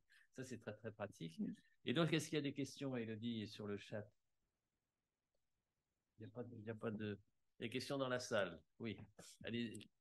Oui. Bravo, vraiment bravo, Karine. J'ai été émerveillé, entre autres, par ces images de tractographie dont j'ai vu les premiers papiers avec le bilan il y a un certain temps. Alors, ma question est, est-ce que vous avez la possibilité de faire une sorte d'essai préalable pour vérifier que vous êtes bien placé, que vous focalisez bien? Oui, c'est la force de cette technique. C'est vrai qu'on peut tester. Alors, on ne peut pas tester tout ce qu'on voudrait parce que ça dépend beaucoup des caractéristiques de l'os, mais on peut tester en chauffant un peu. Donc, on sait qu'on ne va pas faire une lésion définitive et on peut tester l'effet partiel et les effets secondaires. Et en fonction, on peut décider de bouger un petit peu la cible ou pas. Mais en fait, chaque sonication, il faut être assez économe parce que la chaleur va s'accumuler dans le crâne et après, on ne pourra plus augmenter la puissance ultrasonore. Voilà. Mais oui, c'est une grande force de cette technique. Ça rassure beaucoup. Ça rejoint un peu cette question. Vous mettez toujours en action l'ensemble des sondes ou vous pouvez faire ça par une sonde ou des sondes? Vous voyez ce que je veux dire? Parce que vous avez fait beaucoup de diffus dans d'autres pathologies. Ouais. Et je pensais qu'on pouvait mettre en... Vous avez une centaine de sondes, je crois. 1024. 1024, c'est complètement fou. Est-ce que on peut imaginer d'en faire marcher qu'une partie qui permet de localiser mieux ou pas du tout? Ça n'a aucune... Non, en fait, parfois on est obligé d'inactiver certaines sondes si on a de la cavitation, par exemple, en faisant le pari que la cavitation est détectée par telle ou telle sonde. Mais là, le fait qu'il y ait cette lésion, il faut toutes les sondes actives. Très bien. Est-ce qu'il y a des questions, Élodie et Alexandre, peut-être rajouter quelque chose? Moi, oui, vraiment extraordinaire, Karine. Bravo pour tout ce travail de tracto d'IRM, c'est extraordinaire. Et ce qui est étonnant, là encore, c'est que ce sont des innovations françaises, en fait. Parce que même si, là, c'est une entreprise américaine, l'histoire des ultrasons focalisés, c'est Mathias Fink, Académie des sciences, Mathias Fink, physicien, qui arrive avec son concept de retournement temporel à focaliser à travers l'os crânien. C'est quand même extraordinaire. Et la stimulation cérébrale profonde, c'est Benabid. Et la tractographie, c'est Denis Le Bihan. Donc, bravo à la France. Merci, Karine. Ils ne sont pas échappés nos fortunes, cher Karine. Merci beaucoup. Écoute, on va passer maintenant. Je vais donner la parole à mon président. Pendant que M. Carpentier s'installe, je vais rappeler peut-être pour tout le monde, c'est que effectivement le cerveau est très protégé. C'est peut-être une qualité. Il est imperméable à tout, et c'est une qualité du mammifère qui est que en fait les médicaments, les substances toxiques, le cerveau il est protégé, c'est extraordinaire. Et donc le seul moyen d'apporter des médicaments dans le cerveau, c'est soit, je ne sais pas si je dis pas des bêtises, soit faire des injections intratécales, voire dans le liquide céphalo-charidien, parce qu'à ce moment-là, la barrière n'est plus la même, soit de trouver un moyen de passer cette barrière hématoméningée. Et là aussi, c'est une découverte un peu de votre maison, je crois. Et c'est très intéressant. Je sais qu'un des élèves a présenté ça aussi ici à l'Académie de chirurgie. Je ne sais plus qui c'est. Beccaria. Jamais. On a même donné, M. Mar, un prix à un des élèves. Beccaria. Voilà. De Necker. C'était Necker. Un de mes élèves à Necker. Un des élèves de Necker. Et donc, c'est une idée absolument géniale, vous allez voir, qui associe de la chimie, à nouveau des ultrasons pour essayer de faire passer des médicaments, la barrière, puisque le problème, c'est que pour traiter les lésions... Cher Président, vous allez tout dire. Hein. Alors, en effet, le cerveau se protège avec des vaisseaux très particuliers pour que rien de très désorganisant puisse rentrer dedans. Il se protège, la paroi des vaisseaux qui sont dans le cerveau sont doublement épaisses par rapport à tous les vaisseaux qu'on a dans le reste du corps. Et on appelle ça la barrière hémato-encéphalique. Donc le sucre peut rentrer, quelques drogues dont la morphine et les choses comme ça peuvent rentrer, les toutes petites molécules peuvent rentrer, mais tout ce qui fait plus de 0,5 kDa, donc c'est une unité de mesure que l'on a, ne rentre pas. Ce qui fait que 99% de nos médicaments ne rentrent pas. Notre albumine qui est dans le sang, nos protéines qui sont dans le sang ne rentrent pas. Les anticorps, nos anticorps, notre immunité ne rentre pas dans le cerveau. Le cerveau est un endroit où nous n'avons pas de défense immunitaire. C'est une des raisons pour lesquelles, quand on a une méningite, elle peut être fulgurante. C'est une des raisons pour lesquelles, quand on a eu un cancer et qu'on a des métastases dans le cerveau, ça peut signer de tournant dans la maladie. C'est une raison pour laquelle, bon nombre de pathologies cérébrales, on a du mal à les traiter, alors que chez la souris, quelquefois, on peut y arriver parce qu'on met des très grosses doses qui peuvent ne pas être tolérées chez l'homme. Donc ça s'appelle la barrière hémato-encéphalique. Donc vous voyez, ce sont des vaisseaux qui sont doublement épais, avec non seulement une étanchéité physique, mais aussi une étanchéité métabolique. C'est-à-dire qu'une drogue va essayer de traverser, et en 20 minutes, elle va être reconnue comme étrangère, et hop, elle va être remise dans la circulation. Et c'est une drogue, ce qu'on appelle les pompes effluves, c'est-à-dire tout ce qui va rentrer. Il y a des pompes spécialement faites pour nettoyer le cerveau de choses indésirables. Et dans les maladies, ces pompes effluves, dans les tumeurs, dans l'épilepsie pharmacorésistante, ces pompes effluves sont augmentées en nombre et augmentées en efficacité. Donc, en plus, dans les maladies, on a du mal à traiter parce qu'en plus, le cerveau se défend contre l'arrivée d'un hôte qui n'est pas souhaité. Et il se défend probablement parce qu'il sait que lui-même est malade de quelque chose. Alors, en effet, ce que vous disiez, il y a eu plusieurs tentatives. Alors, on met un cathéter directement dans le cerveau. Alors, à ce moment-là, on arrive dans le parenchyme, on s'affranchit d'être passé par les vaisseaux, ou bien on fait de l'injection intratécale dans le liquide céphalorachidien. Ou bien, quand on opère les patients, on met des petits implants qui libèrent de la drogue, des médicaments, de façon prolongée. En fait, ils vont dans le liquide céphalorachidien, ça rentre très peu dans le cerveau. Ou bien on fait de la convection enhanced delivery. J'ai testé ça. C'est des petits cathéters qu'on met dans le cerveau et on injecte très doucement des drogues pendant des heures. Quelquefois des champs électriques, mais ce n'est pas neurones spécifiques. Donc, en fait, on abîme les neurones aussi.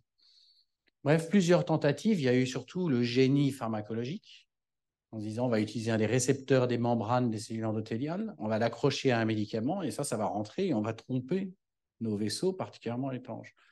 On arrive à les tromper, mais la deuxième fois, le cerveau reconnaît, les cellules endothéliales ont reconnu et il bloque la voie de transcription de ces génies moléculaires, de ces génies pharmaceutiques. Et le grand espoir, c'est les ultrasons. Alors, ce n'est pas les mêmes ultrasons que Karine. Karine, c'est des ultrasons continus qui vont chauffer le cerveau. Là, ce sont des ultrasons froids, c'est des ultrasons pulsés, ils sont donc pulsés, qui vont avoir pour but de faire vibrer des petits liposomes qu'on aura injectés préalablement dans la circulation. Donc, de façon concomitante, on va envoyer des ultrasons dans le cerveau et on va injecter dans la circulation veineuse des liposomes. Donc, ce sont des cellules dans lesquelles il n'y a rien. C'est une membrane bilipidique dans laquelle il n'y a rien, sauf du gaz, du perfluorocarbone. Et lorsque ces microbules arrivent, et c'est calculé exprès, dans le champ acoustique, elles vont rentrer en résonance. Donc, en fonction de la taille des microbules et des longueurs d'onde qu'on met, on va les faire grandir et donc elles vont faire une espèce de distorsion viscoélastique à l'intérieur du vaisseau. Et ça, le but, c'était de déchirer, entre guillemets, un petit peu le vaisseau, ce qu'on appelle les tight junctions, c'est les jonctions serrées entre les cellules endothéliales. Alors ça le fait, mais ça le fait pendant 2-3 minutes. Mais en fait, ce qu'on ne savait pas et ce qu'on a découvert après, c'est que non seulement ça ouvre des jonctions serrées, mais il y a après des phénomènes de transcytose, c'est-à-dire de sérum qui va passer dans le cerveau en laissant les globules rouges dans la circulation.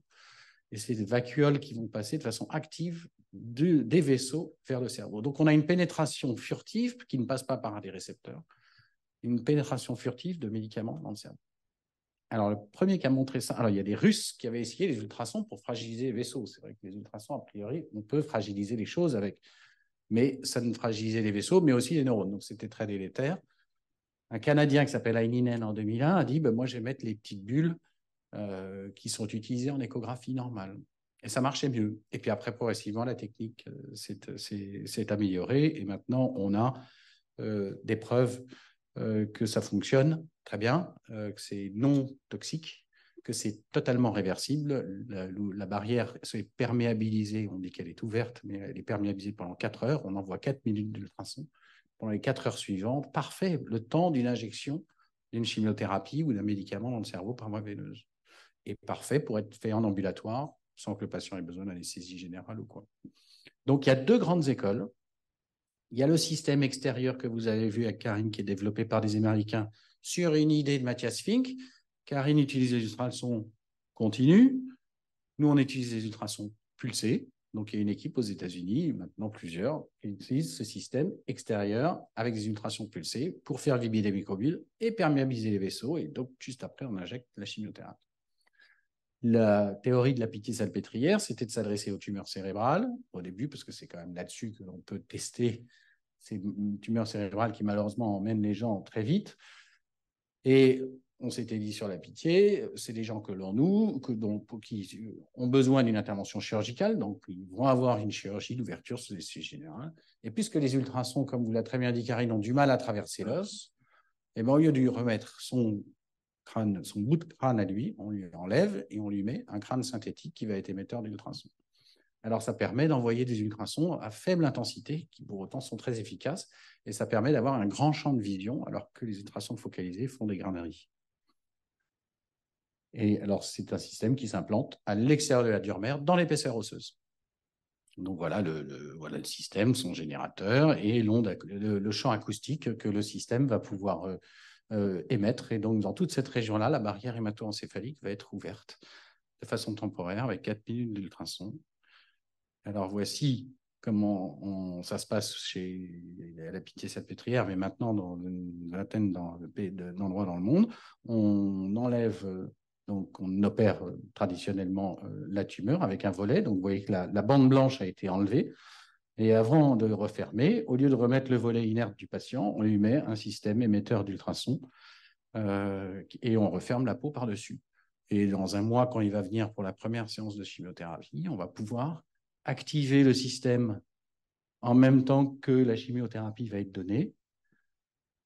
Donc, on active le système par une aiguille transdermique. Je vous montrerai la petite vidéo là. Vous voyez que les microbules blanches qu'on injecte dans la circulation commencent à circuler.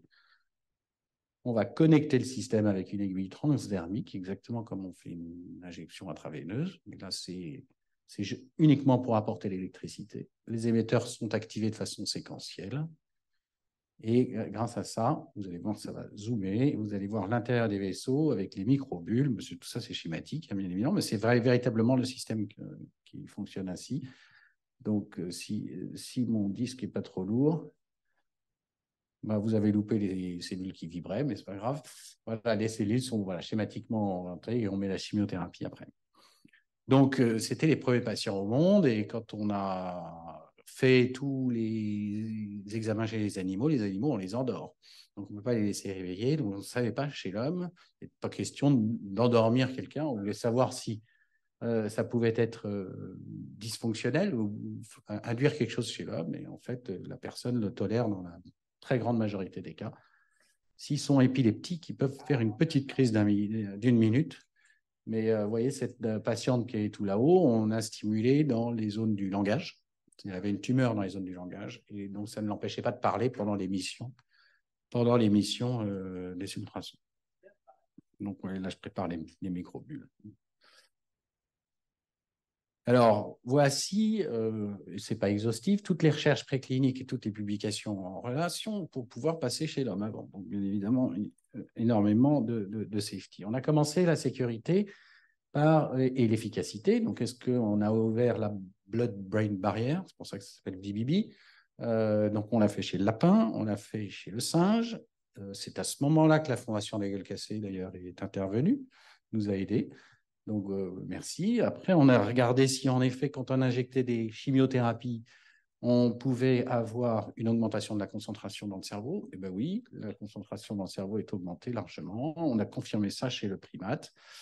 Et puis après, on a fait chez le primate des études sur l'impact que ça pouvait avoir sur le cerveau. Donc, d'abord, des images d'IRM et de histologie, c'est-à-dire vérifier qu'il n'y avait pas qu'on ne transformait pas le cerveau en fromage blanc, tout simplement. Enfin, que toutes les cellules étaient bien présentes et avaient une fonctionnalité normale. Et puis après, on a regardé le métabolisme. Le métabolisme par des PET scans était aussi normal après les ultrasons, tout comme les EEG, c'est-à-dire l'enregistrement, l'activité électrique du cerveau était aussi respectée. Donc, la concentration de carboplatine, c'est une chimiothérapie. Sans ultrason, elle est à ce niveau-là. Avec ultrason, elle monte à 5 ou 6 fois la valeur. Quand on fait ça sur des modèles de gliome chez la souris, on a une prolongation de la survie. Alors, c'est toujours plus facile d'avoir des prolongations de survie chez les souris, donc jamais qu'il y ait victoire. Et bien évidemment, sur un autre modèle, ça c'est avec les anticorps, enfin l'immunothérapie, ça a l'air de marcher beaucoup mieux si on y associe l'immunothérapie, qui pour une fois va pouvoir rentrer dans le cerveau. Nos anticorps endogènes peuvent rentrer dans le cerveau, nos cellules lymphocytaires rentrent dans le cerveau, donc on a une présentation antigénique de la tumeur comme étrangère à notre système immunitaire. Et nos lymphocytes bénéficient de... Donc en fait, on fait une il y a eu un concept aussi d'auto-vaccination.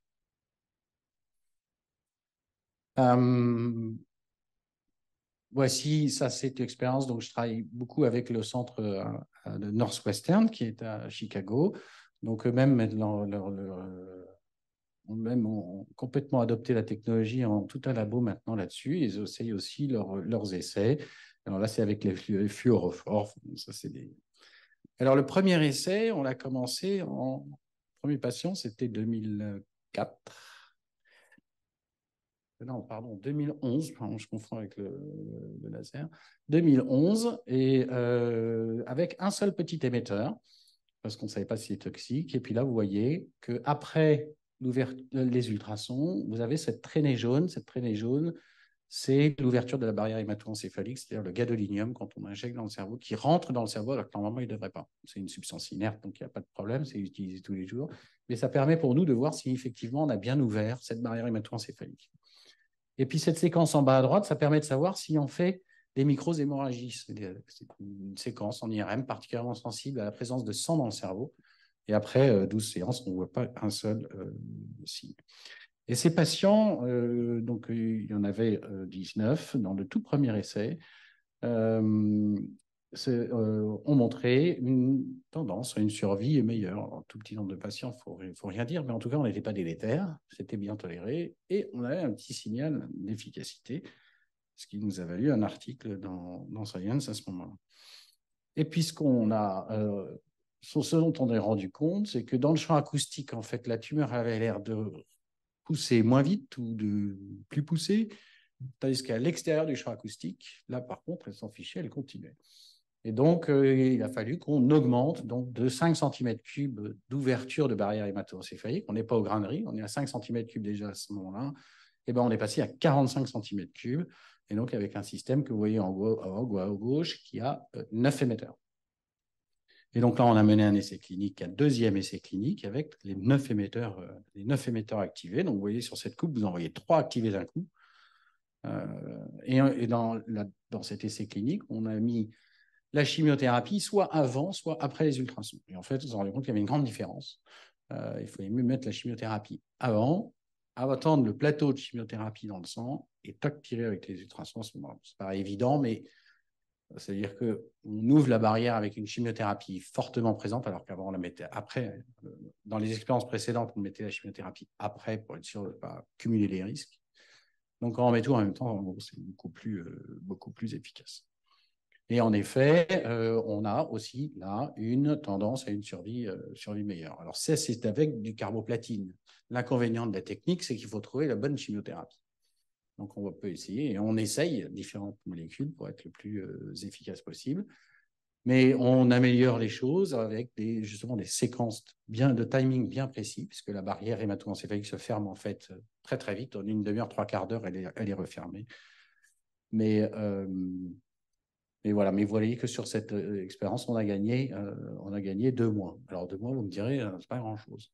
Je suis tout à fait d'accord avec vous. 2 mois, je travaille pas pour gagner 2 mois, mais la cancérologie, c'est une brique plus une brique plus une brique. Et donc, il ne faut pas se démotiver. Au contraire, c'est déjà très bien d'avoir 2 mois pour une maladie qui emporte les gens très très vite. Donc, avec l'immunothérapie, on a vu sur la souris, ça devrait marcher encore mieux. Et voilà, et ça, on vient d'avoir l'acceptation de l'article dans Nature. Là, on passe à l'essai qu'on mène maintenant à l'échelle européenne, non plus à la récidive de la maladie, mais en première ligne. Donc là, il y a des ouvertures de barrières avec les chimios, et puis on en fait même entre les chimiothérapies, justement pour ce concept de modification de l'immunité locale grâce à l'ouverture de la barrière hémato-encéphalique. Donc là, on vous a présenté une façon de faire nouvelle qui permet de perméabiliser les vaisseaux des cerveaux pendant qu'on met les médicaments pour que ceux-ci rentrent beaucoup plus dans le cerveau, alors que sinon, ils rentraient. Pour vous donner une idée, souvent, les médicaments, vous en mettez 100 dans la carotide, il n'y en a qu'un seul qui va passer dans le cerveau réellement. Donc le rendement était très, très mauvais. Donc grâce à ça, on augmente le rendement énormément. Et le fait d'ouvrir la barrière était finalement très simple à réaliser et tout à fait toléré chez les patients réveillés, que ça augmentait la concentration de la chimiothérapie et que nous sommes en train de faire des essais avec l'immunothérapie ou avec d'autres chimiothérapies. Voilà, un grand merci à tout le monde, à l'ICM, au laboratoire, aux neuro-oncologues qui m'ont bien aidé, mais aussi à l'équipe que j'ai montée pour ça, Cartera, et puis à Bertrand qui a opéré beaucoup de malades, et puis les neuro-oncologues, et puis mes collègues aux États-Unis et à la France aussi, puisque vous me direz, je parle de la France tout le temps, mais il y a tellement de France bashing que voilà, j'aime pas. Et donc, voilà, l'ANR, la BPI et la Fondation des Gueules Cassées m'avaient aidé pour ce projet. Un grand merci.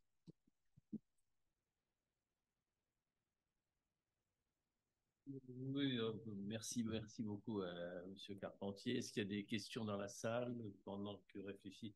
Bon, je crois que c'est l'illustration effectivement de ce qu'on peut faire de mieux. Il y a une première remarque qui est complètement idiote, mais que je crois qu'il faut qu'on comprenne, et je pense que les Gueules Cassées sont complètement avec nous. Vous savez qu'il y a souvent des gens qui veulent détruire les laboratoires, notamment là, on est obligé de faire des essais en neurologie sur des primates, etc. Et on a failli faire ici une séance sur les animaux de laboratoire. On a dû l'arrêter à cause des journalistes. Enfin bon. Donc je crois qu'en France, par moment, on perd un peu la tête sur un certain nombre de choses. Donc ça, c'est une remarque qui n'a pas de rapport avec. Ma réflexion, c'est plus bien évidemment, on est essentiellement basé là sur Finalement, il y a 2 aspects. Il y a passer la barrière et après, tu n'y peux rien, toi, tu n'es pas oncologue et ils sont peut-être pas très bons en chimiothérapie, en immunothérapie, ce qui progresse plutôt. Et est-ce que tu vois aussi d'autres applications où c'est important de passer la barrière? Je pense à des maladies psychiatriques ou des choses comme ça, où il y a déjà les médicaments psychiatriques en principe passent la barrière, certains, mais il y en a qui passent peut-être pas. Je ne sais pas ce que tu penses que ça pourrait avoir, où la technique est trop lourde pour le faire pour des maladies bénignes. Non, on développe ça aussi. On le fait pour l'épilepsie pharmacorésistante. Et ça a l'air de fonctionner. On a des données très intéressantes. On l'a tenté pour le maladie d'Alzheimer. Donc, on n'aggrave pas les gens qui ont la maladie d'Alzheimer. On fait rentrer mieux les anticorps. Donc, on a fait des patients sans anticorps, mais après, les grands labos pharma ne veulent pas qu'on utilise leurs anticorps. Donc, ça va être difficile. Mais on s'est rendu compte aussi, on a travaillé sur la maladie de Charcot. Donc là, on a de très bons résultats sur la maladie de Charcot. Donc, on va passer chez l'homme dans 1 mois et demi sur la maille de Charcot. Donc, il y a plusieurs indications, oui, bien sûr. Il y a d'autres questions, des réflexions.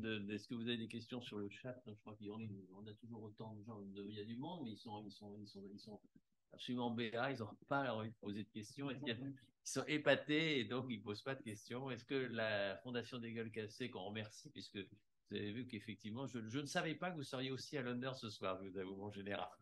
Vous étiez au courant que tout ça, c'était avant votre présidence. Je n'ai pas tout l'historique. Bon. Ça fait 20 ans qu'on travaille. Donc, c'est tout à fait remarquable.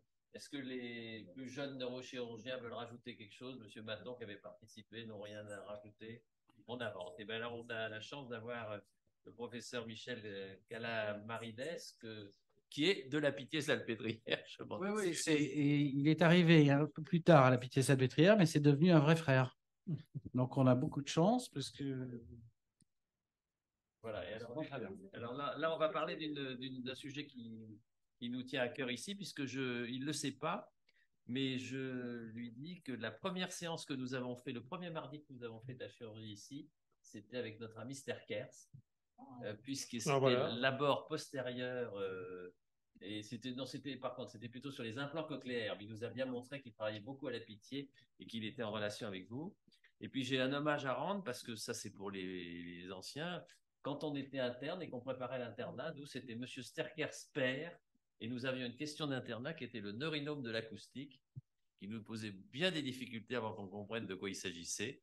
Et on apprenait ça, puisqu'on passait donc un internat avec un oral, et donc on avait le neurinome de l'acoustique. Et maintenant, vous allez nous expliquer que c'est en fait le schwannome vestibulaire, et on vous écoute pour voir comment on l'aborde. Alors, vous savez que c'est des séances un peu grand public, donc vous n'hésitez pas à expliquer ce que c'est qu'un schwannome et comment ça se passe et quel est le problème que pose cette tumeur. Donc, on va parler des schwannomes vestibulaires. Je vous remercie. C'est après avoir vu beaucoup de sciences passionnantes et de la science chirurgicale, on va être peut-être un peu moins scientifique, mais je vais vous montrer les évolutions de cette chirurgie. Alors, vous m'avez devancé, je parle au nom aussi avec des ORL avec qui j'ai travaillé, puisque moi, j'ai commencé la chirurgie du schwannome vestibulaire, c'était en 98, quand j'étais chef de clinique avec Olivier Sterkers. J'ai aussi opéré avec Jean-Marc Sterkers. Donc, c'est vrai que c'est une tradition. Et je continue à faire cette chirurgie à double équipe avec Yann Nguyen, Daniele Bernadeschi. Donc, c'est vrai que c'est des chirurgies double équipe et toujours très intéressante d'apporter des compétences de deux spécialités assez proches quand même. Donc, finalement, j'ai réfléchi quand on m'a dit chirurgie fonctionnelle. Je me suis dit, c'est quoi exactement la chirurgie fonctionnelle dans les schwannomes vestibulaires ou neurinome d'acoustique? Et je me voyais ici une image typique d'un schwannome vestibulaire ou neurinome d'acoustique droit.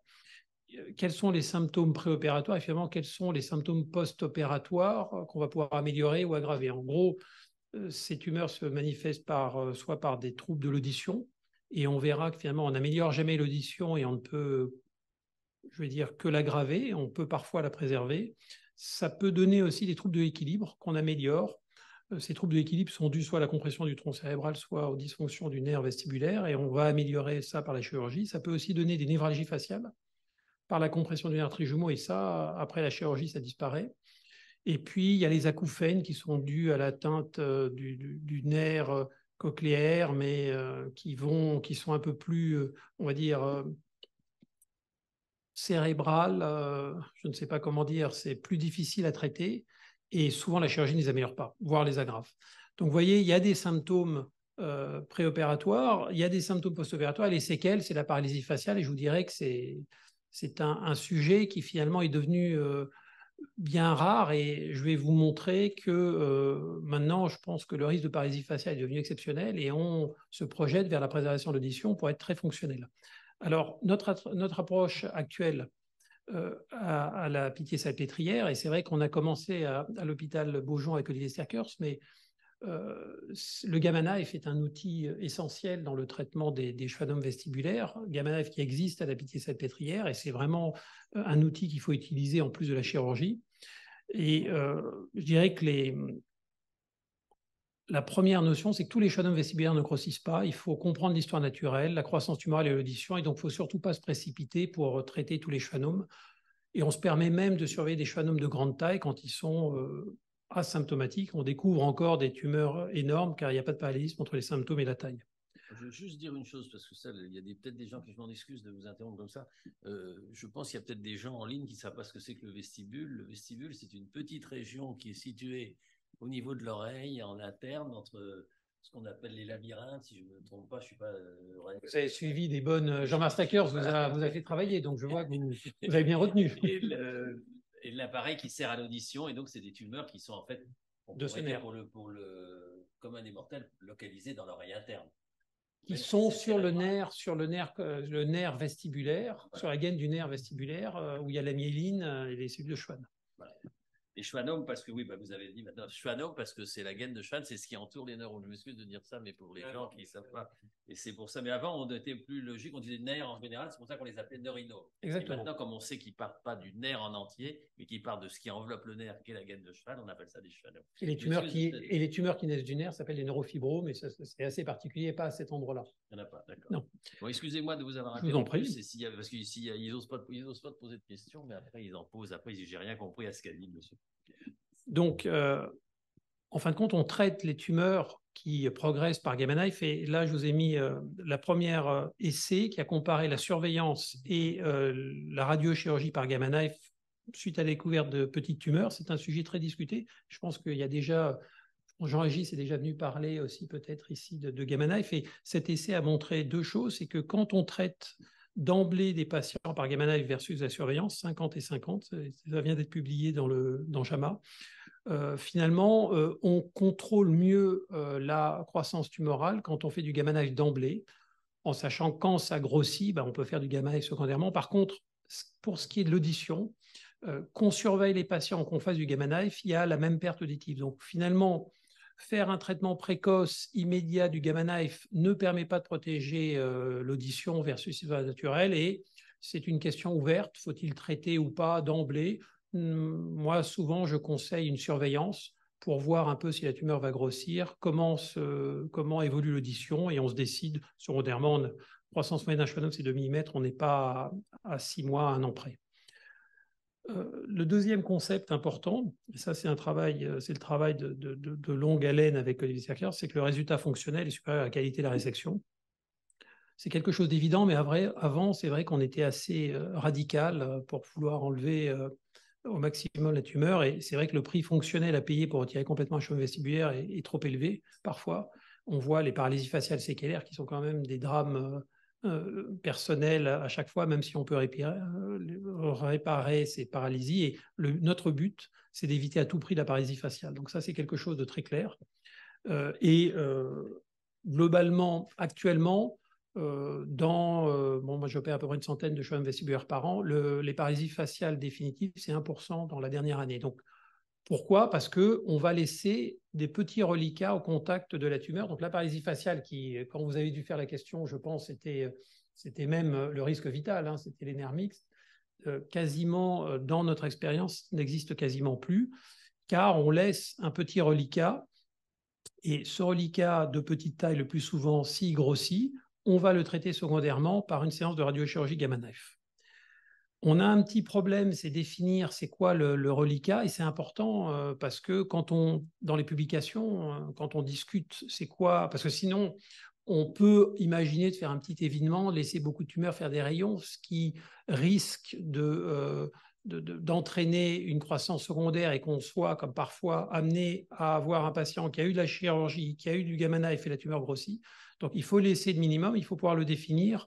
Et donc, il y a une classification. Et ce qui est assez intéressant, c'est que dans la littérature, on dit, basé sur les gliomes, quand l'IRM ne montre rien, on a tout enlevé, mais on sait qu'au microscope, on peut laisser des fragments qu'il va falloir surveiller alors que l'IRM ne montre rien. L'autre point important et intéressant que je vous montre, c'est sur cette IRM faite, on ne voit rien. Vous voyez, il n'y a pas du côté droit, il n'y a pas de schwannome. C'est une IRM qui a été faite immédiatement. Et l'IRM, chez le même patient, a été fait 5 jours plus tard au stade de l'inflammation, et on voit une prise de contraste. Donc, il faut se méfier à quel moment est faite l'IRM post-opératoire. Alors, comment on fait pour le nerf facial pour le préserver? On sait qu'il y a des il y a différentes, on ne le voit pas sur l'IRM, il est souvent en avant du schwannome, et on se sert de la stimulation et du monitoring du nerf facial, qui est quelque chose utilisé depuis très longtemps, mais en jouant avec les intensités de stimulation du nerf facial au tronc cérébral, au fond du conduit, en stimulant à forte intensité, à basse intensité, on comprend comment est le nerf et ça nous permet de nous arrêter. Et dans cette première papier qu'on avait fait, on avait montré que quand on s'arrêtait, quand il y avait une perte inférieure à 50%, même s'il y avait une paralysie faciale, ça allait récupérer. Et maintenant, on est encore plus exigeant. On accepte une diminution très faible des réponses, et ça précède notre impression de risque pour le nerf facial. Donc vraiment, on est en sécurité pour le nerf facial. Il y a quelques cas où il est extrêmement fin, mais ça devient vraiment exceptionnel. Voilà les cas où on s'arrête actuellement, c'est si les réponses diminuent de 30%, s'il y a de mauvaises réponses d'emblée, dans les grosses tumeurs, le nerf est étiré, et s'il existe une adhérence extrême. Et avec ça, on est de très bons résultats, et les résultats ne font que s'améliorer. Mais le challenge, c'est l'audition. Autrefois, Jean-Marc Sterker, ça a été le premier ORL qui a changé cette chirurgie en faisant des voies d'abord qu'on appelait translabyrinthiques. Avant, c'était les neurochirurgiens opéraient ces patients, et il a fait des voies d'abord qui passent par le rocher, qui ont permis d'arriver directement sur la tumeur, et ça a amélioré les résultats, ça a fait des équipes autoneurochirurgicales, mais ça sacrifiait l'audition. Et quand j'ai commencé la chirurgie des schwannomes, toute tumeur de plus de 2 cm, on passait par une voie translabyrinthique, qui est une petite voie étroite, qui n'est pas simple enfin, c'est difficile d'opérer à travers, c'est pas simple à faire. Et on a changé pour passer à des voies rétrosigmoïdes, pour essayer de préserver l'audition, parce qu'on s'est aperçu que pour le nerf facial, il y avait il y avait les mêmes résultats. Dans la littérature, vous voyez, il y a très peu de patients qui gardent l'audition, 10% des patients avec des tumeurs de plus de 15 mm. Et en fin de compte, ce qui est important dans la prédiction, c'est est-ce qu'en préopératoire, les patients ont des potentiels évoqués auditifs. Le potentiel évoqué auditif, c'est comme un test, comme un audiogramme, comme une audiométrie, mais on met des électrodes au niveau du crâne et on voit le fonctionnement du nerf, du son, depuis l'oreille jusqu'au cerveau. Et quand il y a des potentiels évoqués auditifs, on sait qu'on a 5 fois plus de chances de garder l'audition. Donc, c'est un test très important qui a son intérêt. Et on utilise pendant la chirurgie le monitoring du nerf, de ce nerf. Donc, en fin de compte, on met une petite électrode sur le nerf cochléaire comme pour le nerf facial.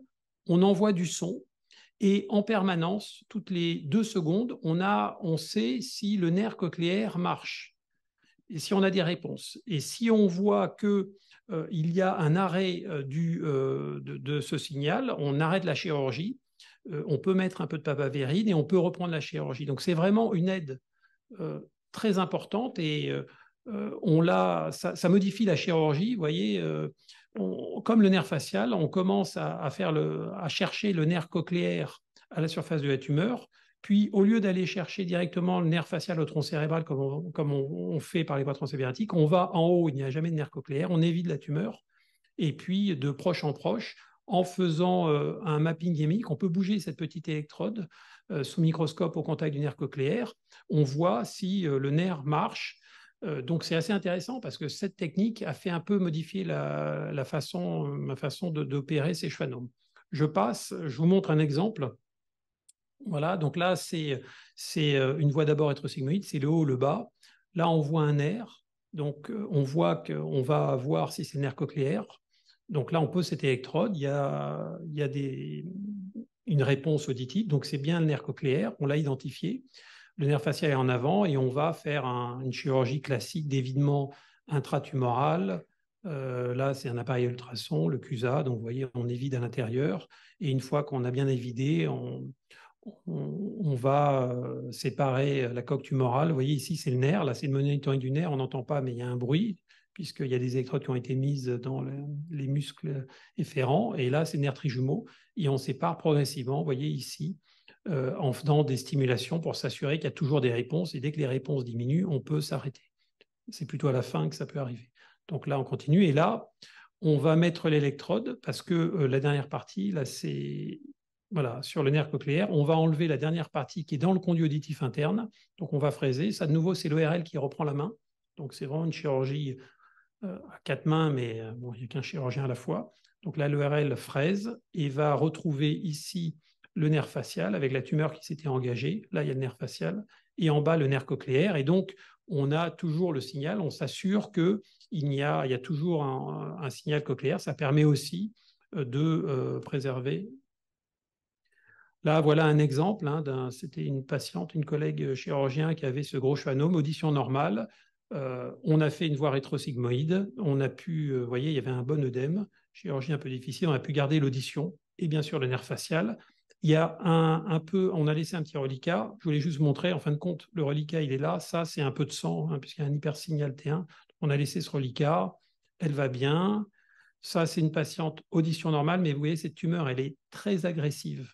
Elle rentre dans le tronc cérébral, dans une petite fosse postérieure. Donc, on a fait quand même une voie translabyrinthique. On s'est dit les chances de garder audition ne sont pas raisonnables. C'est une tumeur qui est quand même agressive.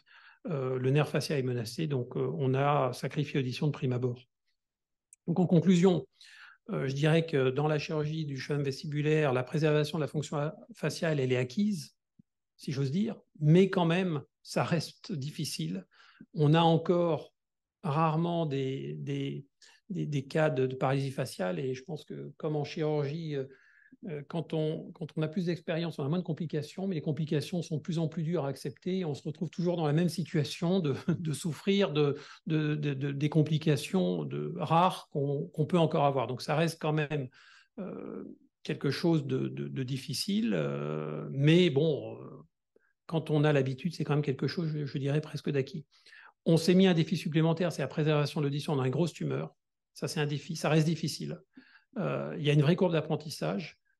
Par ce monitoring, j'ai appris tous les gestes dangereux pour l'audition, comme je l'avais appris pour le nerf facial. J'ai opéré presque 2000 schwannomes, donc j'arrive vraiment à savoir qu'est-ce qu'il faut faire, pas faire. La vascularisation est très importante pour le nerf cochléaire, la papavérine qui est un vasodilatateur. Des fois, qu'est-ce qu'on fait quand on n'a pas de réponse? Ça reste difficile. La difficulté, c'est qu'il faut un neurophysiologiste. C'est quelque chose de difficile, Alexandre. On a des soucis actuellement de trouver des neurophysiologistes. Il y avait un neurophysiologiste qui est parti. Ça ne passionne pas les neurophysiologistes et je pense qu'en chirurgie fonctionnelle, certaines chirurgies fonctionnelles ont besoin d'autres spécialités de neurophysiologistes et c'est difficile. Donc, on a une vraie difficulté actuellement de trouver quelqu'un pour, je pense, comme dans la chirurgie de la scoliose, quand il y a des chirurgies, on a besoin de neurophysiologistes. Est-ce que c'est utile de garder l'audition quand il y a une qualité d'audition moyenne où on sait qu'on va perdre? Je ne sais pas. Et l'idée, enfin le message, c'est de sélectionner les patients maintenant sur l'audition, les PEA, plus sur le volume tumoral pour préserver l'audition. Là, il reste des énormes tumeurs. J'ai mis un peu en provocation quid de la chirurgie des petites tumeurs. C'est vrai qu'on est très radiochirurgical. C'est vrai qu'avec les outils qu'on a actuellement, on a l'impression, dans certaines maladies, la neurofibromatosis de type 2, on fait des chirurgies de préservation de l'audition de petites tumeurs, on a l'impression qu'on a les outils pour être capable d'enlever les tumeurs petites sans paralysie faciale en préservant l'audition. Mais pour l'instant, on ne va pas à la chirurgie. L'attitude est quand même de garder le gamma knife pour les patients. C'est un traitement ambulatoire versus un geste chirurgical. Mais la question parfois se pose, et il y a des pays où la chirurgie du schwannome vestibulaire reste quelque chose de très fait. Aux États-Unis, par exemple, ça reste une chirurgie pour des petites tumeurs qui est encore réalisée. Voilà, je vous remercie. Merci beaucoup. Est-ce qu'il y a des questions? Quelqu'un qui nous répond. On est écouté au Maroc. Mais merci beaucoup. Voilà. Moi, j'ai une question à propos des neurophysiologistes. Est-ce que ça peut être dans l'avenir, je m'adresse même aussi à M. Carpentier, c'est une délégation de compétences? Est-ce que l'IA pourrait permettre d'améliorer l'analyse du signal sans qu'il y ait besoin d'un homme comment ça s'explique un petit peu? On peut progresser sur ça? Ou c'est absolument besoin qu'il soit dans la salle d'op au moment où on opère pour vérifier, etc. Alors, il y a pour le nerf facial, donc on sait gérer nous-mêmes maintenant le nerf facial, il y a du bruit, il y a du son, on a l'écran, donc on met les électrodes, pour bouger, on demande à la penseuse de champ, donc ça va. Pour l'audition, c'est un signal toutes les 2 secondes et il faut être capable d'interpréter une diminution de 40%. Il peut y avoir en salle une technicienne de neurophysiologie et l'idée, était, au lieu d'avoir un neurophysiologiste qui est là, c'est d'avoir des techniciens de neurophysiologie dans différentes salles, donc qui vont l'appliquer, par exemple en orthopédie, et un écran avec l'interprétation du neurophysiologiste qui permettrait d'épargner et de ne pas faire que, je comprends qu'un neurophysiologiste, un médecin qui est en salle toute la journée à surveiller un écran, ça peut être compliqué. Donc, on voudrait aller vers ça. Je ne sais pas, Alexandre, je me retourne vers mon chef de service, je lui demande de pouvoir m'aider dans cette direction. Non, mais c'est les délégations de compétences, bien sûr. Le problème, c'est que pour l'instant, tu n'as personne. Donc, une technicienne ferait très, très bien l'affaire. Mais on a le même problème pour la chirurgie de la moelle épinière. Il y a des nomenclatures qui font que c'est un acte médical. Voilà, c'est un acte médical. L'interprétation d'un signal comme ça, électrique, est un acte médical. Et pour arrêter, comme on ne peut pas avoir de médecin pour ça, parce qu'électrophysiologiste, c'est un médecin. On ne peut pas avoir de médecin pour ça, et ben on n'en fait plus. Pour les tumeurs intramédulaires, c'est le même problème. C'est un vrai problème. Et je crois que. Parce que c'est un problème, même les gens qui sont périphériques, qui sont emmerdés. Oui, pareil. La chirurgie toi, tu as cette chance que c'est les neurologues qui font cette expertise électrophysiologique avec toi au bloc. Et elle est neurophysiologique. Et d'ailleurs, dans la chirurgie fonctionnelle, on a envie de. Justement, c'est un sujet important qui permet de monitorer la fonction. C'est un vrai sujet. On a un chirurgien qui fait du nerf périphérique. Eh ben, oui, mais c'est plus facile à lire. C'est peut-être plus facile à lire. Il n'est pas sous microscope. Il peut gérer, mais il y avait la neurophysiologiste venait là, il a appris et il fait un peu dégradé. Excuse de m'interpréter, mais il ne faut pas faire neurochirurgie, il faut faire neurophysiologiste. Vous avez compris? Est-ce qu'il y a des questions dans la salle? Oui, on vous écoute. On va donner un micro qui est derrière vous. Oui, merci, bonsoir. Pour rebondir sur votre remarque autour de l'IA, est-il possible d'envisager, vu ce que vous venez en fait d'évoquer par votre expérience, par exemple un background de près de 2000 interventions, d'avoir des modèles d'avatar synthétiques qui permettent de modéliser les patterns et ensuite d'avoir des assistances logicielles boostées par les algorithmes qui permettraient justement aux neurophysiologistes d'avoir des pré-modèles? Ce qui manque, oui, bien sûr. Ce qui nous manque encore, je dirais, on a vu la tractographie, et là, Karine a montré, on ne voit pas les nerfs sur l'IRM. Et c'est vrai que le déplacement du nerf facial, qui est un nerf très fin, si on pouvait le voir, ça aiderait à prédire. Je pense qu'il nous manque que la taille tumorale. Voilà. Si moi, on me disait en préopératoire où est le nerf, je pourrais vraiment aider à faire des algorithmes. Je crois que là, ça manque. C'est un peu justement le principe des modèles prédictifs, c'est-à-dire en fait de voir ce que l'humain en fait ne voit pas par réduction. Et on fonctionne avec des patterns en fait de ce type sur ces modèles-là. Je sais qu'il y a des recherches en fait au Japon et aux États-Unis, notamment du côté de Boston, où il y a l'équivalent de la Silicon Valley sur la medtech, et notamment ils sont en train de travailler sur des modèles algorithmiques qui sont boostés. L'enjeu en fait que l'on a, c'est la dépendance aux data, c'est-à-dire en fait, il faudrait en fait avoir une base de données qui permettrait en fait de répertorier l'ensemble des actes chirurgicaux en fait que vous faites pour justement y mettre des modèles de données. Il faut partir avec un principe premier, avec des données premières pour ensuite les entraîner, puisque le modèle ne peut pas s'entraîner par lui-même. Mais après, ces modèles, ils marchent pour un chirurgien ou pour tous les chirurgiens? Alors, c'est là où c'est ça la difficulté. Exactement, c'est là où c'est intéressant, c'est que ce sont des modèles collaboratifs. C'est-à-dire qu'aujourd'hui, il y a des algorithmes qui sont soit comment dirais-je, monométier. Si on a une approche collaborative apprenante, et là, c'est assez surprenant parce qu'on repart sur le principe même des algorithmes IA qui fonctionnent sur le réseau de neurones, c'est-à-dire ils sont apprenants. Plus on alimente les modèles et plus on les rectifie et plus en fait ils deviennent intelligents. Et je pense qu'il y a des assistances. J'aime pas forcément le mot IA parce qu'on met IA à toutes les sauces. Je préfère parler d'algorithmes intelligents plutôt que d'IA. Les mêmes initiales. Hein. Oui. L'IA, malheureusement, pour moi, c'est quelque chose qui cache un peu Je voudrais poser une question de Béotien dans les algorithmes intelligents.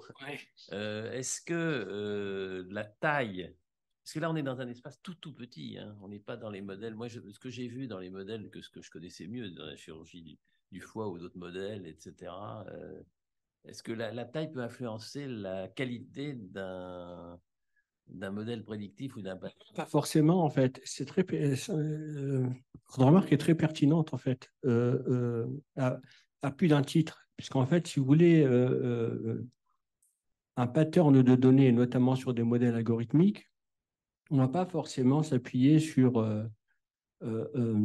comment dirais-je, il y a deux modèles, en fait, d'algorithmes et d'IA. Soit on est sur une approche en fait maximaliste ou une approche en fait réductionniste. L'approche maximaliste, c'est de chercher toutes les occurrences. Vous voyez, donc grosso modo, c'est si on prend l'analogie avec l'aiguille dans la botte de foin, il faut avoir énormément de foin pour retrouver l'aiguille. Il y a des modèles réductionnistes qui, eux, en revanche, sont beaucoup plus intelligents que les modèles qu'on a aujourd'hui, qui sont très honnêtement bêtes en fait, hein, parce qu'en fait, il faut une masse de données gigantesque pour les alimenter. Aujourd'hui, les nouveaux algorithmes sur lesquels travaillent notamment les Américains et les Japonais, c'est des modèles qui permettent d'identifier en fait uniquement les aiguilles en éliminant les bottes de foin. Vous voyez ce que je veux dire? Donc en fait, on recherche beaucoup moins sur des modèles de données gigantesques, mais on va plus être sur de la discrimination, sur de la donnée pertinente à l'origine. Vous voyez, c'est un peu le modèle du cerveau. Hein, Tu comprends, Président?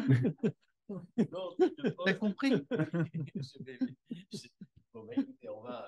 Je pense qu'on va faire un mardi de la chirurgie sur Pour faire simple, quand vous donnez, je prends un exemple. Si vous donnez en fait un logiciel, pour, un modèle algorithmique pour identifier en fait un chien sur une image, il faut lui donner des milliards d'images de chiens pour qu'il puisse la reconnaître. Vous voyez ce que je veux dire? Un enfant, si vous lui donnez une image d'un chien une fois, s'il voit tous les autres chiens, il les reconnaît. Il n'a pas besoin d'avoir vu 1 milliard de chiens pour comprendre que c'est un chien. Bon, bah, c'est rassurant, je trouve.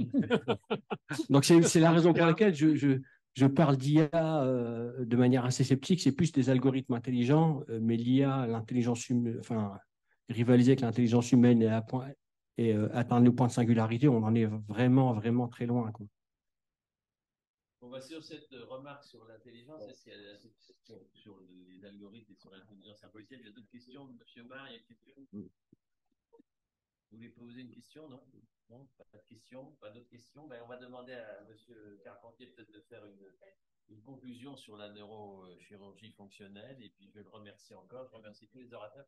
C'était absolument passionnant. J'espère que ce n'était pas trop difficile pour le grand public. Je ne crois pas. Je crois que c'était au bout du micro, pardon. Est-ce que vous avez... Non, il n'y a pas l'air d'avoir de questions. J'espère qu'il y a quand même encore du monde. Madame Élodie, vous nous dites combien il y a encore du monde. Ils ne sont pas endormis. Peut-être qu'ils ont des schwannomes vestibulaires ou des neurinomes de l'acoustique qui ne s'entendent pas. Monsieur Carpentier, on vous donne la parole pour conclure cette session. Je trouve que c'était un personnel très intéressant. Non, mais merci de votre accueil, merci à tous les auditeurs. Donc, on a vu la neurochirurgie fonctionnelle qui s'attelle à modifier ou à réparer une fonction, mais on a vu aussi la chirurgie fonctionnelle qui s'attelle à ne pas abîmer une fonction dans la chirurgie. Donc, c'est les deux grands pans. On a vu un peu de bio, on a vu un peu de mécanistique, entre guillemets, laser, ultrasons, perméabilisation des vaisseaux. Tout un panel, et on ne vous a pas tout dit, mais il y a encore de très belles avancées en neurochirurgie, à condition que la Fondation continue de nous aider, bien sûr. On pourrait poser peut-être une dernière question, parce que c'est un sujet qu'on n'a pas du tout abordé, c'est peut-être pas du tout la vocation de votre service, mais quid de la neurochirurgie fonctionnelle, justement dans les problèmes psychiatriques, qui est quand même, il y a beaucoup, est-ce que tu suis un peu ça, tu as une idée, tu veux dire un petit mot, je sais pas. Ah bah Karine adorerait, et je la pousse bien évidemment à faire ça. Oui, bien. Parce que c'est un grand champ et un... C'est pas nécessairement psychiatrique, dans les choses assez simples, des troubles psychiatriques assez simples. Mais c'est un honneur que vous me faites. C'est sûr. Bon, merci, vous l'avoir. Non, oui, moi je travaille beaucoup dans la chirurgie des comportements, enfin des troubles du comportement, et notamment dans le trouble obsessionnel compulsif, parce que c'est une maladie qui implique les mêmes régions du cerveau, même si on ne comprend pas très très bien la physiopathologie. C'est des comportements qu'on a appris, comme par exemple se laver les mains, mais qu'on ne va plus pouvoir arrêter. Et donc, c'est sur ces structures-là qui dysfonctionnent dans la maladie de Parkinson, hein, donc toujours les noyaux gris centraux, que ça se passe entre l'interface qu'on appelle les interfaces moteur-limbique, c'est-à-dire moteur-émotion, avec des espèces de raccourcis où l'anxiété va générer un programme qui va plus s'arrêter avec ce besoin de vérifier et ce qu'on appelle la folie du doute et finalement d'aller se laver les mains 10 fois, 15 fois. Moi, j'ai des patients qui restent 24 heures sous la douche, pareil. Donc, ces patients qui sont gravissimes, qui sont dans une souffrance psychique majeure et la stimulation cérébrale profonde dans, je vais dire comme ça, 30% des cas guéris ces malades. Il y a 30% qui sont un peu améliorés et 30% qui ne sont pas améliorés. Pourtant, c'est toujours moi qui les opère, toujours de la même manière, sélectionnés de la même façon, sans qu'on comprenne pourquoi. Et en plus, on vient de perdre le marquage CE sur l'électrode et cette technique n'est pas remboursée dans le trouble obsessionnel compulsif parce qu'il n'y a eu que très, très peu de malades opérés finalement dans le monde entier. Et on a l'impression qu'on va être un peu en perte de vitesse et plus pouvoir opérer ces patients. C'est sûr, il y a quelque chose à creuser sur ce plan-là. C'est du Prozac à double dose, mais puis c'est surtout de la thérapie comportementale. Mais ils sont tellement sévères, ils ne peuvent pas sortir de chez eux. Non, c'est des patients qui souffrent énormément. Quand on les améliore, c'est formidable. Voilà, mais après, il y a plein d'autres champs de la psychiatrie et je pense qu'il y a beaucoup de choses à faire en stimulation cérébrale profonde puisqu'elle a ce côté réversible et donc on peut tester en toute sécurité sans créer d'effets secondaires définitifs, donc c'est formidable, mais ça demande énormément de temps, d'analyse, de compréhension pour essayer de disséquer la physiopathologie. Ça conclut sur ce qu'a dit notre général en début, finalement tout est dans le cerveau. Ah bah oui, ça c'est sûr. Merci pour cette introduction et je voudrais juste conclure en disant que les mardis de la chirurgie continuent. Là, on reprendra vraisemblablement dans le courant du mois de février notre prochain mardi de la chirurgie. On a des sujets notamment sur les problèmes de... Je me suis aperçu que le grand public mélangeait souvent les problèmes de greffe, de transplantation. On leur dit on fait une greffe de moelle et puis on dit Monsieur Cabrol a fait une greffe de cœur et j'avoue que c'est pas facile pour les gens qui n'ont pas l'habitude de comprendre. Et donc on expliquera ce que c'est que les choses autologues, hétérologues. Voilà, on a des projets aussi sur des choses plus simples, sur le cancer du sein, une maladie extrêmement fréquente. Voilà. Je vous remercie, je vous souhaite une bonne soirée et je remercie encore toute l'équipe de la Pitié-Salpêtrière pour son brio et la qualité des interventions. Merci beaucoup.